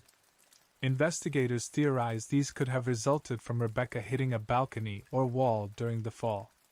Critics, however, argued that the number and distribution of the impacts were inconsistent with a single fall and suggested the possibility of blunt force trauma inflicted before the hanging. The bindings around Rebecca's wrists and ankles were also highly unusual. Her hands were tied behind her back, with the rope wrapped and knotted multiple times. A length of rope also bound her ankles. Investigators recreated the binding method, concluding that it was technically possible for Rebecca to have tied herself in such a way. Demonstration videos were produced showing step-by-step self-binding procedures. But to many, the setup appeared too elaborate for a suicide. No fingerprints were found on the rope or knife that could be definitively attributed to another person. DNA evidence was limited. Partial profiles on some objects were too degraded for identification. Adam Shacknai's DNA was not found on the bindings or the message on the door. Rebecca's fingerprints were found on various items in the room, consistent with her occupying the space. The message painted in black on the door, "She saved him, can you save her?" became a focal point of speculation. Investigators asserted that handwriting analysis suggested it was Rebecca's. Critics pointed out the phrase's ambiguous and cryptic nature, questioning its relevance and tone in the context of suicide. Some believed it sounded more like a message left by another person. Independent forensic experts retained by the Zahau family contested the suicide conclusion. They argued that the injuries and scene were more consistent with homicide. These experts emphasized the head trauma, the complex bindings, and the positioning of the body. One expert noted the absence of signs of prolonged suspension, raising questions about the sequence of events. Photographs from the autopsy were released as part of the case file, prompting further public and professional analysis. Skeptics pointed to bruising on Rebecca's torso and lower body that seemed inconsistent with hanging. Others remained cautious, emphasizing the limitations of forensic evidence in conclusively proving intent or presence. These debates underscored the case's complexity. The absence of definitive forensic proof did not resolve the broader questions. Rather than closing the matter, the investigation's conclusions sparked further inquiries, legal, public, and private, that would continue for years to come. In the days and weeks following the official ruling of suicide in Rebecca Zahau's death, public interest intensified. The unusual circumstances, coupled with the high-profile nature of the case, turned it into a topic of national conversation. News outlets, talk shows, and online forums dissected every detail, raising questions that echoed those voiced by the Zahau family. Rebecca's relatives never accepted the suicide finding. From the start, they were adamant that she would not have taken her own life, especially in such a manner. They described her as a devout Christian, mentally stable, and devoted to her family. Her emotional response to Max's accident, they believed, reflected grief, not suicidal intent. Public sympathy coalesced around the Zahau family. Vigils were held, and a website was created to collect tips and information. Supporters argued that the police investigation had been too quick to conclude suicide, ignoring or downplaying elements that pointed to possible foul play. Among these were the bindings, the message on the door, and the nature of the injuries. Social media became a battleground of theories. Some users accused law enforcement of protecting influential individuals. Others believed Rebecca had been bullied or coerced, pointing to the emotional turmoil she may have faced. A range of alternative explanations emerged, none proven, all speculative, but they fueled a persistent demand for further investigation. Within the Coronado community, the case created tension. Some residents expressed support for the sheriff's department, citing their thoroughness and the technical findings. Others sided with the family, viewing the death as too suspicious to be self-inflicted. The local press mirrored this divide, publishing both official statements and critical op-eds. The Zahau family began consulting private investigators and forensic experts. They also retained legal counsel to explore their options. Over time, they released their findings to the media, presenting alternate interpretations of the autopsy and crime scene. Their persistent efforts kept the case in public view and pressured authorities to revisit certain aspects. Despite these efforts, the sheriff's department stood by its conclusion. They reiterated that all evidence pointed to suicide and that no charges would be filed. This stance deepened the family's frustration. They called for outside agencies to review the case, but none took formal action. As the first anniversary of Rebecca's death approached, the divide between the official narrative and the family's account had only grown. What began as a tragedy evolved into a controversy, one marked by distrust, unanswered questions, and a refusal to let the matter be quietly forgotten. In 2013, 2 years after Rebecca Zahau's death, her family filed a wrongful death lawsuit against Adam Shacknai. The civil action alleged that Adam had confronted Rebecca in the hours after learning about Max's grim prognosis and had been involved in her death. The suit marked a turning point, shifting the battle from public forums to a courtroom. The lawsuit was filed in San Diego's Superior Court. It did not rely on new forensic evidence but on expert testimony and circumstantial interpretations. The Zahau family's attorneys argued that the evidence supported the theory of homicide rather than suicide. They claimed the bindings, head trauma, and scene staging pointed to foul play and that Adam Shacknai had both the opportunity and motive.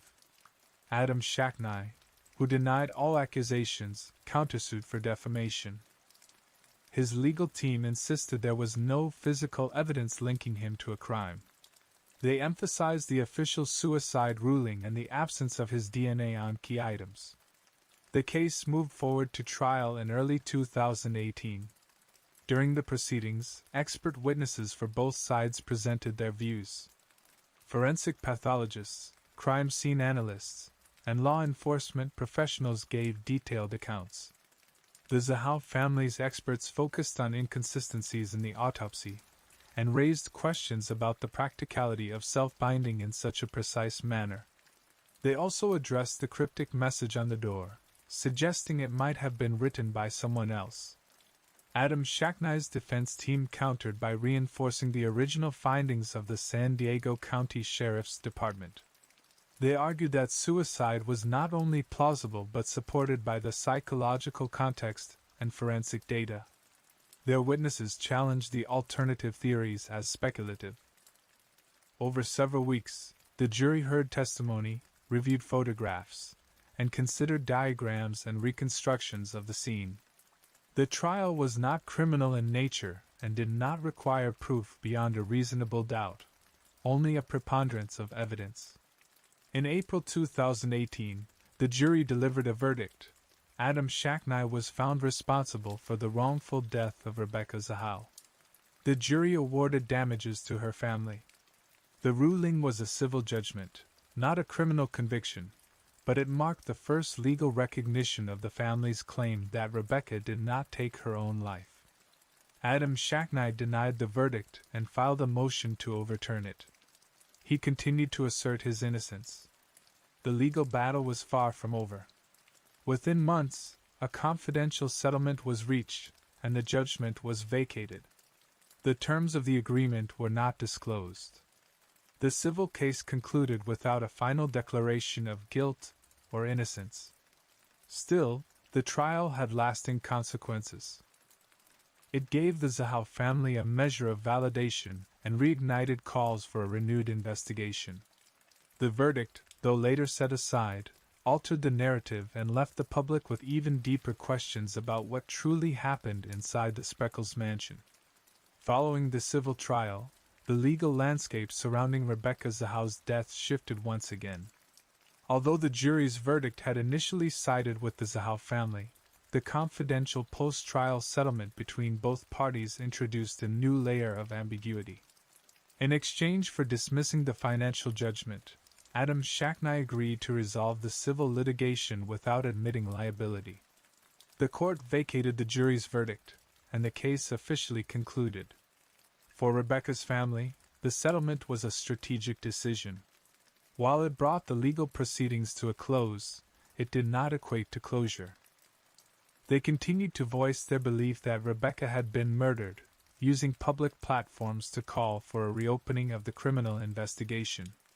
Their appeals to local and state authorities, however, did not gain formal traction. Law enforcement agencies reiterated that the case remained closed, with the official manner of death still classified as suicide. Despite the legal resolution, public interest in the case persisted. Documentaries, television specials, and podcasts explored the circumstances of Rebecca's death, often presenting contrasting perspectives. These productions reignited debate over the evidence, the investigation's thoroughness, and the possibility of an overlooked crime. For many viewers, the central question remained unanswered: was justice truly served? In 2019, Rebecca's family submitted additional forensic analysis to the Sheriff's Department, including expert assessments suggesting that key injuries may have occurred before death. They also questioned the reliability of the original autopsy. The department reviewed the submission but ultimately declined to alter its findings or reopen the case, citing a lack of new conclusive evidence. Throughout the years that followed, Adam Shacknai maintained a low public profile. In his few public statements, he reaffirmed his position that he had no involvement in Rebecca's death and described the ordeal as a deeply painful period. Jonah Shacknai also distanced himself from public discussions, focusing on his private life and business interests. For the Zahau family, advocacy became a permanent mission. They established a foundation in Rebecca's name, aimed at raising awareness about unsolved deaths and supporting families navigating similar losses. Through social media and annual memorials, they kept her story alive, urging continued scrutiny and remembrance. Though no further legal action occurred, the Zahau case remained part of the broader national conversation about forensic science, investigative integrity, and the limitations of the justice system. The outcome demonstrated how civil and criminal processes can diverge, leaving questions unresolved and conclusions open to interpretation. The legal aftermath closed the chapter but did not end the story. For many, Rebecca Zahau's death remained an emblem of mystery, where facts and beliefs continued to clash, and finality remained elusive. Years after the events at the Spreckels mansion, the case of Rebecca Zahau continues to evoke strong reactions. Despite the official ruling and legal proceedings, the questions surrounding her death remain a point of public fascination and concern. For some, the conclusions offered by law enforcement and the court system suffice. For others, the gaps in the narrative are too wide to accept. One of the most persistent questions is how Rebecca could have carried out such a complex act of self-hanging. The bindings, intricate, tight, and behind her back, still provoke debate. Demonstrations by law enforcement suggest it was possible, but critics argue the psychological and physical feasibility remains doubtful. The presence of other injuries, particularly the head trauma, continues to be cited by independent experts as inconsistent with suicide. The message painted on the bedroom door has never been conclusively explained. Its meaning remains ambiguous, and the assertion that it was written by Rebecca is still contested by handwriting experts. Whether it was a personal expression, a reference to Max's condition, or something more sinister is left to interpretation. The timing of the events has also remained a central issue. Rebecca's death occurred just hours after Jonah informed her that Max's prognosis was likely fatal. The emotional pressure from that conversation, combined with the earlier trauma, is cited by authorities as a potential trigger for suicide. Her family, however, continues to assert that she was not suicidal and had plans for the future, including a return trip to Missouri. The absence of clear physical evidence pointing to another party's involvement has been cited as a primary reason for the lack of criminal charges. Yet, the unusual nature of the scene and the findings of the civil jury reflect the deep divide in interpretation. The case has become a symbol of how forensic science, psychological profiling, and legal reasoning can yield different paths to truth. Rebecca Zahau's name now stands among cases that challenge public confidence in official findings. Her death is taught in courses on forensic pathology and criminal justice as a complex example of equivocal death analysis. The enduring public interest has made it a frequent subject in true crime media, where each retelling renews attention and debate. For the Zahau family, her memory is preserved through continued advocacy. They have maintained that they will seek justice for Rebecca in every forum available. Their efforts have inspired broader discussions about how suspicious deaths are investigated and how families can pursue answers in the absence of state action. Despite years of investigation, litigation, and analysis, the truth behind what happened in the early hours of July 13, 2011, remains clouded. The Spreckles mansion stands unchanged in structure, but forever marked by the tragedies that unfolded within. Rebecca Zahau's death remains an open chapter in the court of public opinion, where certainty is elusive and resolution, for many, still out of reach.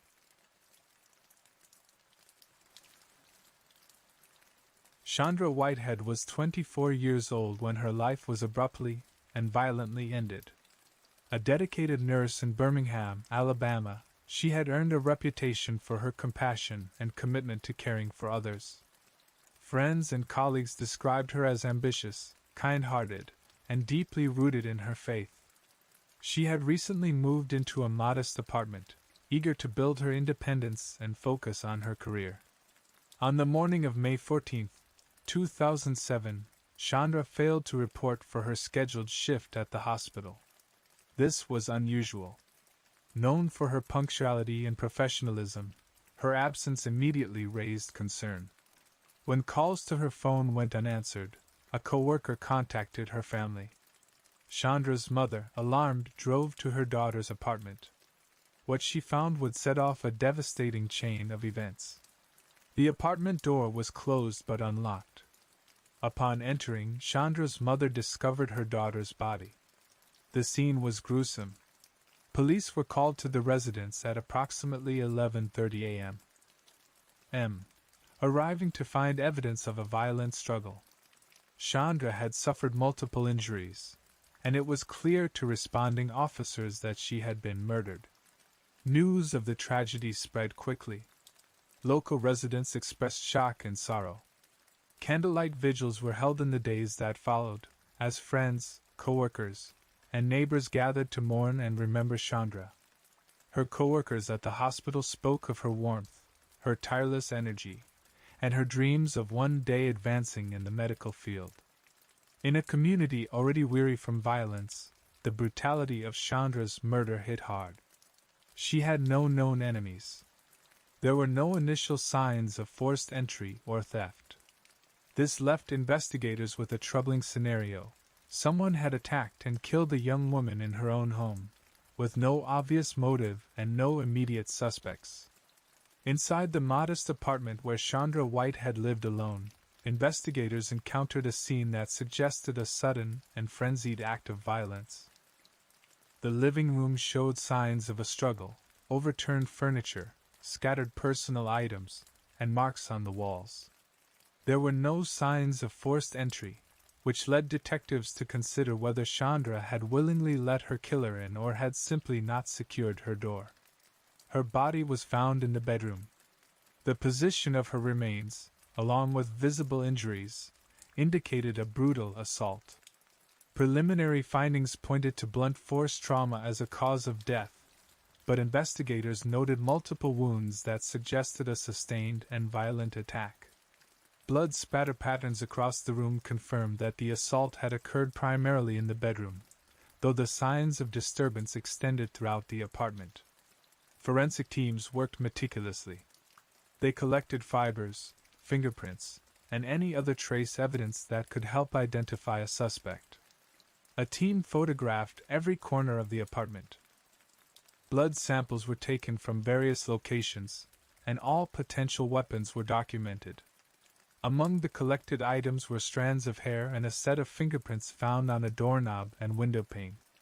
The absence of any valuables being taken narrowed the list of possible motives. Nothing appeared to have been stolen. Chandra's purse was untouched. Her wallet still contained cash, and her electronics were in place. This, combined with the level of violence, suggested to investigators that the attack may have been personal. Neighbors were interviewed. Some reported hearing noises during the night, but no one had called the police. A few mentioned seeing unfamiliar individuals in the complex recently, while others stated that Chandra often kept to herself. One neighbor recalled seeing her on the day prior, cheerful and unbothered, speaking on her phone as she returned from work. The medical examiner began a post-mortem examination the same day. Preliminary results confirmed that Chandra had died several hours before being discovered, likely in the early hours of May 14. Defensive wounds on her arms and hands told a clear story. Chandra had fought back. This evidence formed the early framework of the investigation, a violent attack on a woman inside her own home, no theft, no forced entry, and no known threats. Detectives faced a difficult task ahead, finding out who killed Chandra Whitehead, and why. In the immediate aftermath of Chandra Whitehead's murder, detectives from the Birmingham Police Department formed a task force dedicated solely to the case. Their first steps were to build a detailed profile of Chandra's personal and professional life. Investigators began by interviewing those closest to her, family members, co-workers, friends, and neighbors. Chandra's mother provided a timeline of her daughter's recent activities. She recounted their last phone conversation, held the evening before the murder, during which Chandra appeared in good spirits. Co-workers confirmed that Chandra had left work at her usual time and made no mention of unusual encounters or concerns. No one reported any recent threats, arguments, or troubling interactions. Detectives secured phone records, hoping to find clues in her recent calls or text messages. They also obtained surveillance footage from nearby buildings, traffic cameras, and businesses. Footage from a convenience store located 2 blocks from Chandra's apartment showed her purchasing groceries on the evening of May 13. She was alone and appeared relaxed. As interviews continued, investigators learned that Chandra had been casually seeing someone, but friends described the relationship as new and not particularly serious. The individual, identified and located quickly, was brought in for questioning. He cooperated fully, providing an alibi and consenting to a search of his home and a collection of forensic samples. Another potential lead emerged from a neighbor's account. She reported seeing a man standing near Chandra's apartment late on the night of May 13. The description was vague, an African-American male in his 20s or 30s, wearing dark clothing, but it provided investigators with a new angle. A composite sketch was developed and distributed internally. With no immediate arrests, detectives relied heavily on forensic evidence. The hair samples and fingerprints recovered from the crime scene were sent for expedited analysis. The Alabama Department of Forensic Sciences confirmed that the fingerprints from the doorknob matched neither Chandra nor anyone in her household. This discovery was significant. Whoever left the print had likely been inside the apartment, and possibly involved in the crime. Public outreach also became a key strategy. Police held press conferences to encourage anyone with information to come forward. A reward for tips leading to an arrest was offered. Local media provided daily coverage, keeping the case in the public eye. Officers canvassed the area, returning to the apartment complex repeatedly, looking for anyone who may have seen or heard something that could help. Though progress was slow, detectives believed the answers were within reach. The case had not gone cold, far from it. But they needed one solid lead to connect the evidence and point definitively to a suspect. As forensic analysis progressed, investigators received the first significant breakthrough. One of the partial fingerprints found on a door inside Chandra Whitehead's apartment matched a man named Maurice Campbell. He was a 29-year-old resident of Birmingham with a prior record, including burglary and domestic violence. Importantly, Campbell had no known relationship with Chandra, which raised immediate questions. Campbell had recently been released from jail, and was living in a halfway house not far from Chandra's apartment. Detectives obtained surveillance footage from nearby street cameras and, after extensive review, located a brief clip from the early morning of May 14th showing a man resembling Campbell walking near the complex. The timestamp aligned closely with the estimated time of Chandra's death. Detectives brought Campbell in for questioning. He denied knowing Chandra and claimed he had never been inside her apartment. When confronted with the fingerprint evidence, his story shifted. He suggested he may have brushed against the door while passing by the apartment weeks earlier, a statement investigators found implausible. DNA tests further linked Campbell to the scene. One of the hair strands found near the body matched his DNA. At this point, investigators began to re-interview residents, searching for any witnesses who could place Campbell at or near the apartment that night.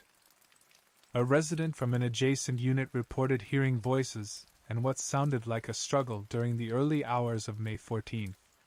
She recalled hearing a man's voice, but couldn't identify it. Detectives executed a search warrant on Campbell's residence. Inside, they found clothing similar to that seen in the surveillance video and a pair of shoes that forensic analysts later confirmed contained traces of blood matching Chandra's DNA.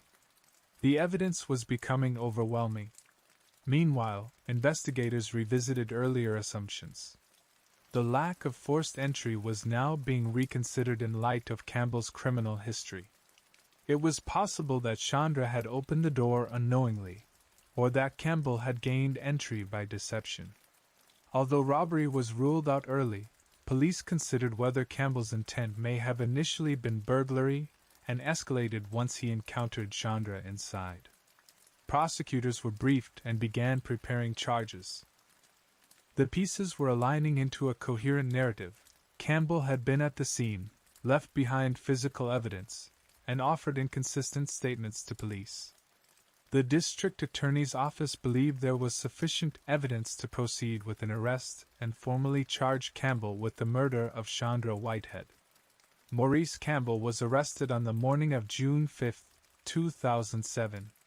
Detectives arrived at the halfway house with a warrant, and he was taken into custody without incident.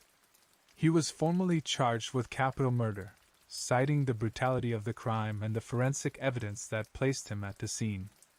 News of the arrest was announced by the Birmingham Police Department during an afternoon press conference, where officials expressed confidence in their case. The public response was swift. Community members expressed both relief that a suspect had been found and sorrow for the circumstances that led to Chandra Whitehead's death. Her family released a statement thanking the police for their diligence and urging the public to allow the justice system to proceed. During his arraignment, Campbell entered a plea of not guilty.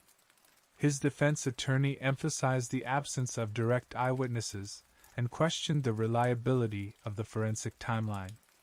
Prosecutors, however, were unmoved. They presented a summary of the evidence to the court: Campbell's fingerprint on the doorknob, his DNA recovered from a hair found at the scene, and traces of Chandra's blood on clothing seized from his room. Bail was denied due to the severity of the charges and Campbell's prior criminal history. He remained in custody pending trial. Investigators continued working to strengthen the case. They conducted additional interviews, reviewed call records, and re-examined physical evidence. The motive remained officially undetermined, though authorities maintained that the nature of the attack suggested rage or panic rather than a calculated act. Court documents filed by the prosecution detailed the sequence of events as they understood them. Campbell was believed to have entered Chandra's apartment between 1 o'clock and 2 a.m. Whether he forced his way in, tricked his way inside, or was let involuntarily remained uncertain. Once inside, an altercation occurred. Chandra fought back but was overpowered. The attack was swift and violent, leaving little time for response. Preparations for trial began in earnest. The district attorney's office prepared for a high-profile proceeding, assembling forensic experts, crime scene analysts, and witnesses to present a comprehensive case. The defense, meanwhile, filed motions to suppress certain evidence, including the clothing and fingerprint analysis, arguing procedural mishandling. The court set a preliminary hearing for later that summer. With an arrest made, the focus turned to ensuring that the case against Maurice Campbell would withstand the scrutiny of the courtroom. For Chandra's family, the upcoming legal battle represented the next chapter in a painful pursuit of justice. Maurice Campbell's trial began on February 11, 2008, in the Jefferson County Courthouse. A large crowd gathered as jury selection commenced, with members of the community closely watching the proceedings. Given the nature of the charges and the attention the case had received, the court sought jurors who could remain impartial despite widespread media coverage. The prosecution opened by laying out the central facts. Chandra Whitehead was brutally killed in her apartment. There was no sign of forced entry or robbery, and Campbell's fingerprints and DNA were found at the scene. The state painted a picture of an unprovoked, violent attack that left little doubt of Campbell's involvement. They emphasized the strength of the forensic evidence and the absence of a credible explanation from the defendant. The defense countered by arguing that the presence of Campbell's DNA and fingerprints could be explained by prior, indirect contact. They questioned the timeline presented by the state and attempted to cast doubt on the reliability of the forensic methods used. They maintained that Campbell had never met Chandra and suggested that the evidence could have been contaminated or misinterpreted. Over the course of the trial, the jury heard from more than a dozen witnesses. Crime scene technicians described the condition of the apartment and presented photos and forensic results. A forensic pathologist testified about Chandra's injuries and time of death. DNA analysts explained the testing process and confirmed that hair and blood evidence matched Campbell. One key witness was a neighbor who testified to hearing loud noises and a man's voice during the early morning hours of May 14. Although she could not visually identify Campbell, her testimony supported the prosecution's timeline. The court also heard from officers who had interviewed Campbell and described his changing statements during interrogation. Campbell did not testify. His defense relied heavily on cross-examining prosecution witnesses and highlighting perceived gaps in the investigation. They suggested alternate scenarios and raised questions about the absence of motive. Despite these efforts, the weight of the physical evidence remained the focal point of the case. In closing arguments, the prosecution asked the jury to consider the totality of the evidence and emphasized that the presence of Campbell's DNA and fingerprints inside a locked apartment where a murder had occurred could not be explained innocently. The defense urged jurors to remain skeptical and avoid convicting without direct proof of Campbell's actions. The jury deliberated for 2 days. On February 22, 2008, they returned with a verdict. On the morning of February 22, 2008, the jury returned to the courtroom. The atmosphere was tense as the foreperson delivered the verdict, guilty of capital murder. Maurice Campbell showed little reaction as the judge read the decision aloud. Members of Chandra Whitehead's family sat silently, some holding hands, others wiping away tears. The judge thanked the jury for their service and proceeded to the sentencing phase. Because Campbell was convicted of capital murder, the court was required to consider whether to impose life imprisonment without parole or the death penalty. Both sides presented additional arguments. The prosecution urged the court to consider the brutality of the crime. They emphasized that Chandra was attacked in her own home, a place where she should have been safe, and that the evidence showed a violent and unprovoked assault. They argued that Campbell's prior criminal record, including incidents of violence, supported the need for the harshest penalty. The defense asked for leniency, citing Campbell's troubled background and efforts at rehabilitation following earlier offenses. They acknowledged the gravity of the crime but maintained that life imprisonment would serve justice without resorting to execution. Witnesses from Campbell's past spoke about his difficult upbringing and the challenges he had faced, hoping to humanize the defendant before the court. After hearing all arguments, the judge recessed briefly before returning to deliver the sentence. Given the nature of the crime, the physical evidence, and Campbell's criminal history, the court sentenced him to life in prison without the possibility of parole. The decision was final. Outside the courthouse, Chandra's family made a brief statement to the press. They expressed gratitude for the work of the police, prosecutors, and jury, and shared their sorrow over the loss they would carry forever. "No sentence will bring Chandra back," her mother said. "But we know that justice was served today." Campbell was transferred to a state correctional facility to begin serving his sentence. Appeals were filed automatically, as required in capital cases, but the court's findings and the strength of the evidence left little room for dispute. In the weeks following the verdict, the community held a memorial event in honor of Chandra's life. Her hospital colleagues established a nursing scholarship in her name, aiming to remember her not for the way she died, but for the way she lived, caring, dedicated, and full of promise. In the months following the conclusion of Maurice Campbell's trial, the focus gradually shifted from legal proceedings to remembrance and healing. Chandra Whitehead's family, though still grieving, began channeling their loss into efforts that honored her life and spirit. Chandra had been the first in her family to pursue a medical career. Her commitment to nursing had been more than a job, it was a calling. Her co-workers at the hospital remembered her for her kindness, her ability to calm anxious patients, and her unwavering reliability. In tribute, the hospital established the Chandra Whitehead Memorial Nursing Scholarship, offering financial support to aspiring nurses in Birmingham. The scholarship served as both a memorial and a motivation, aiming to help others follow in her footsteps. Community leaders also took note of the broader implications of the case.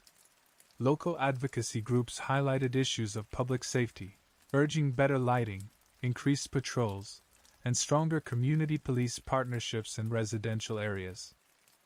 While the crime had not been preventable in any clear sense, it sparked renewed conversations about violence against women and the importance of early intervention in repeat offender cases. At her church, a bench was dedicated in Chandra's memory, engraved with her name and the words, "Forever in our hearts." Services marking the anniversary of her death drew large crowds, where friends and relatives spoke of her warmth, her drive, and her love for those around her. For the Birmingham Police Department, the case served as a benchmark for investigative procedure. The successful use of forensic evidence, including DNA and fingerprint analysis, was cited in internal reviews and training sessions. Detectives who had worked the case were recognized for their persistence and collaboration. Though Maurice Campbell's appeals moved forward through routine legal channels, no new evidence emerged to challenge the outcome of the trial. The sentence remained intact, and Campbell continued serving life without parole at a state facility. The crime, his conviction, and the ripple effects left behind were frequently cited in discussions about justice, punishment, and rehabilitation. Years later, Chandra's story continued to be remembered, not solely for the manner of her death, but for the impact she had on those who knew her and the lives shaped by the legacy she left behind. Her name endured in scholarships, hospital walls, and the hearts of those committed to ensuring that her life would not be defined by her final day, but by every meaningful moment before it.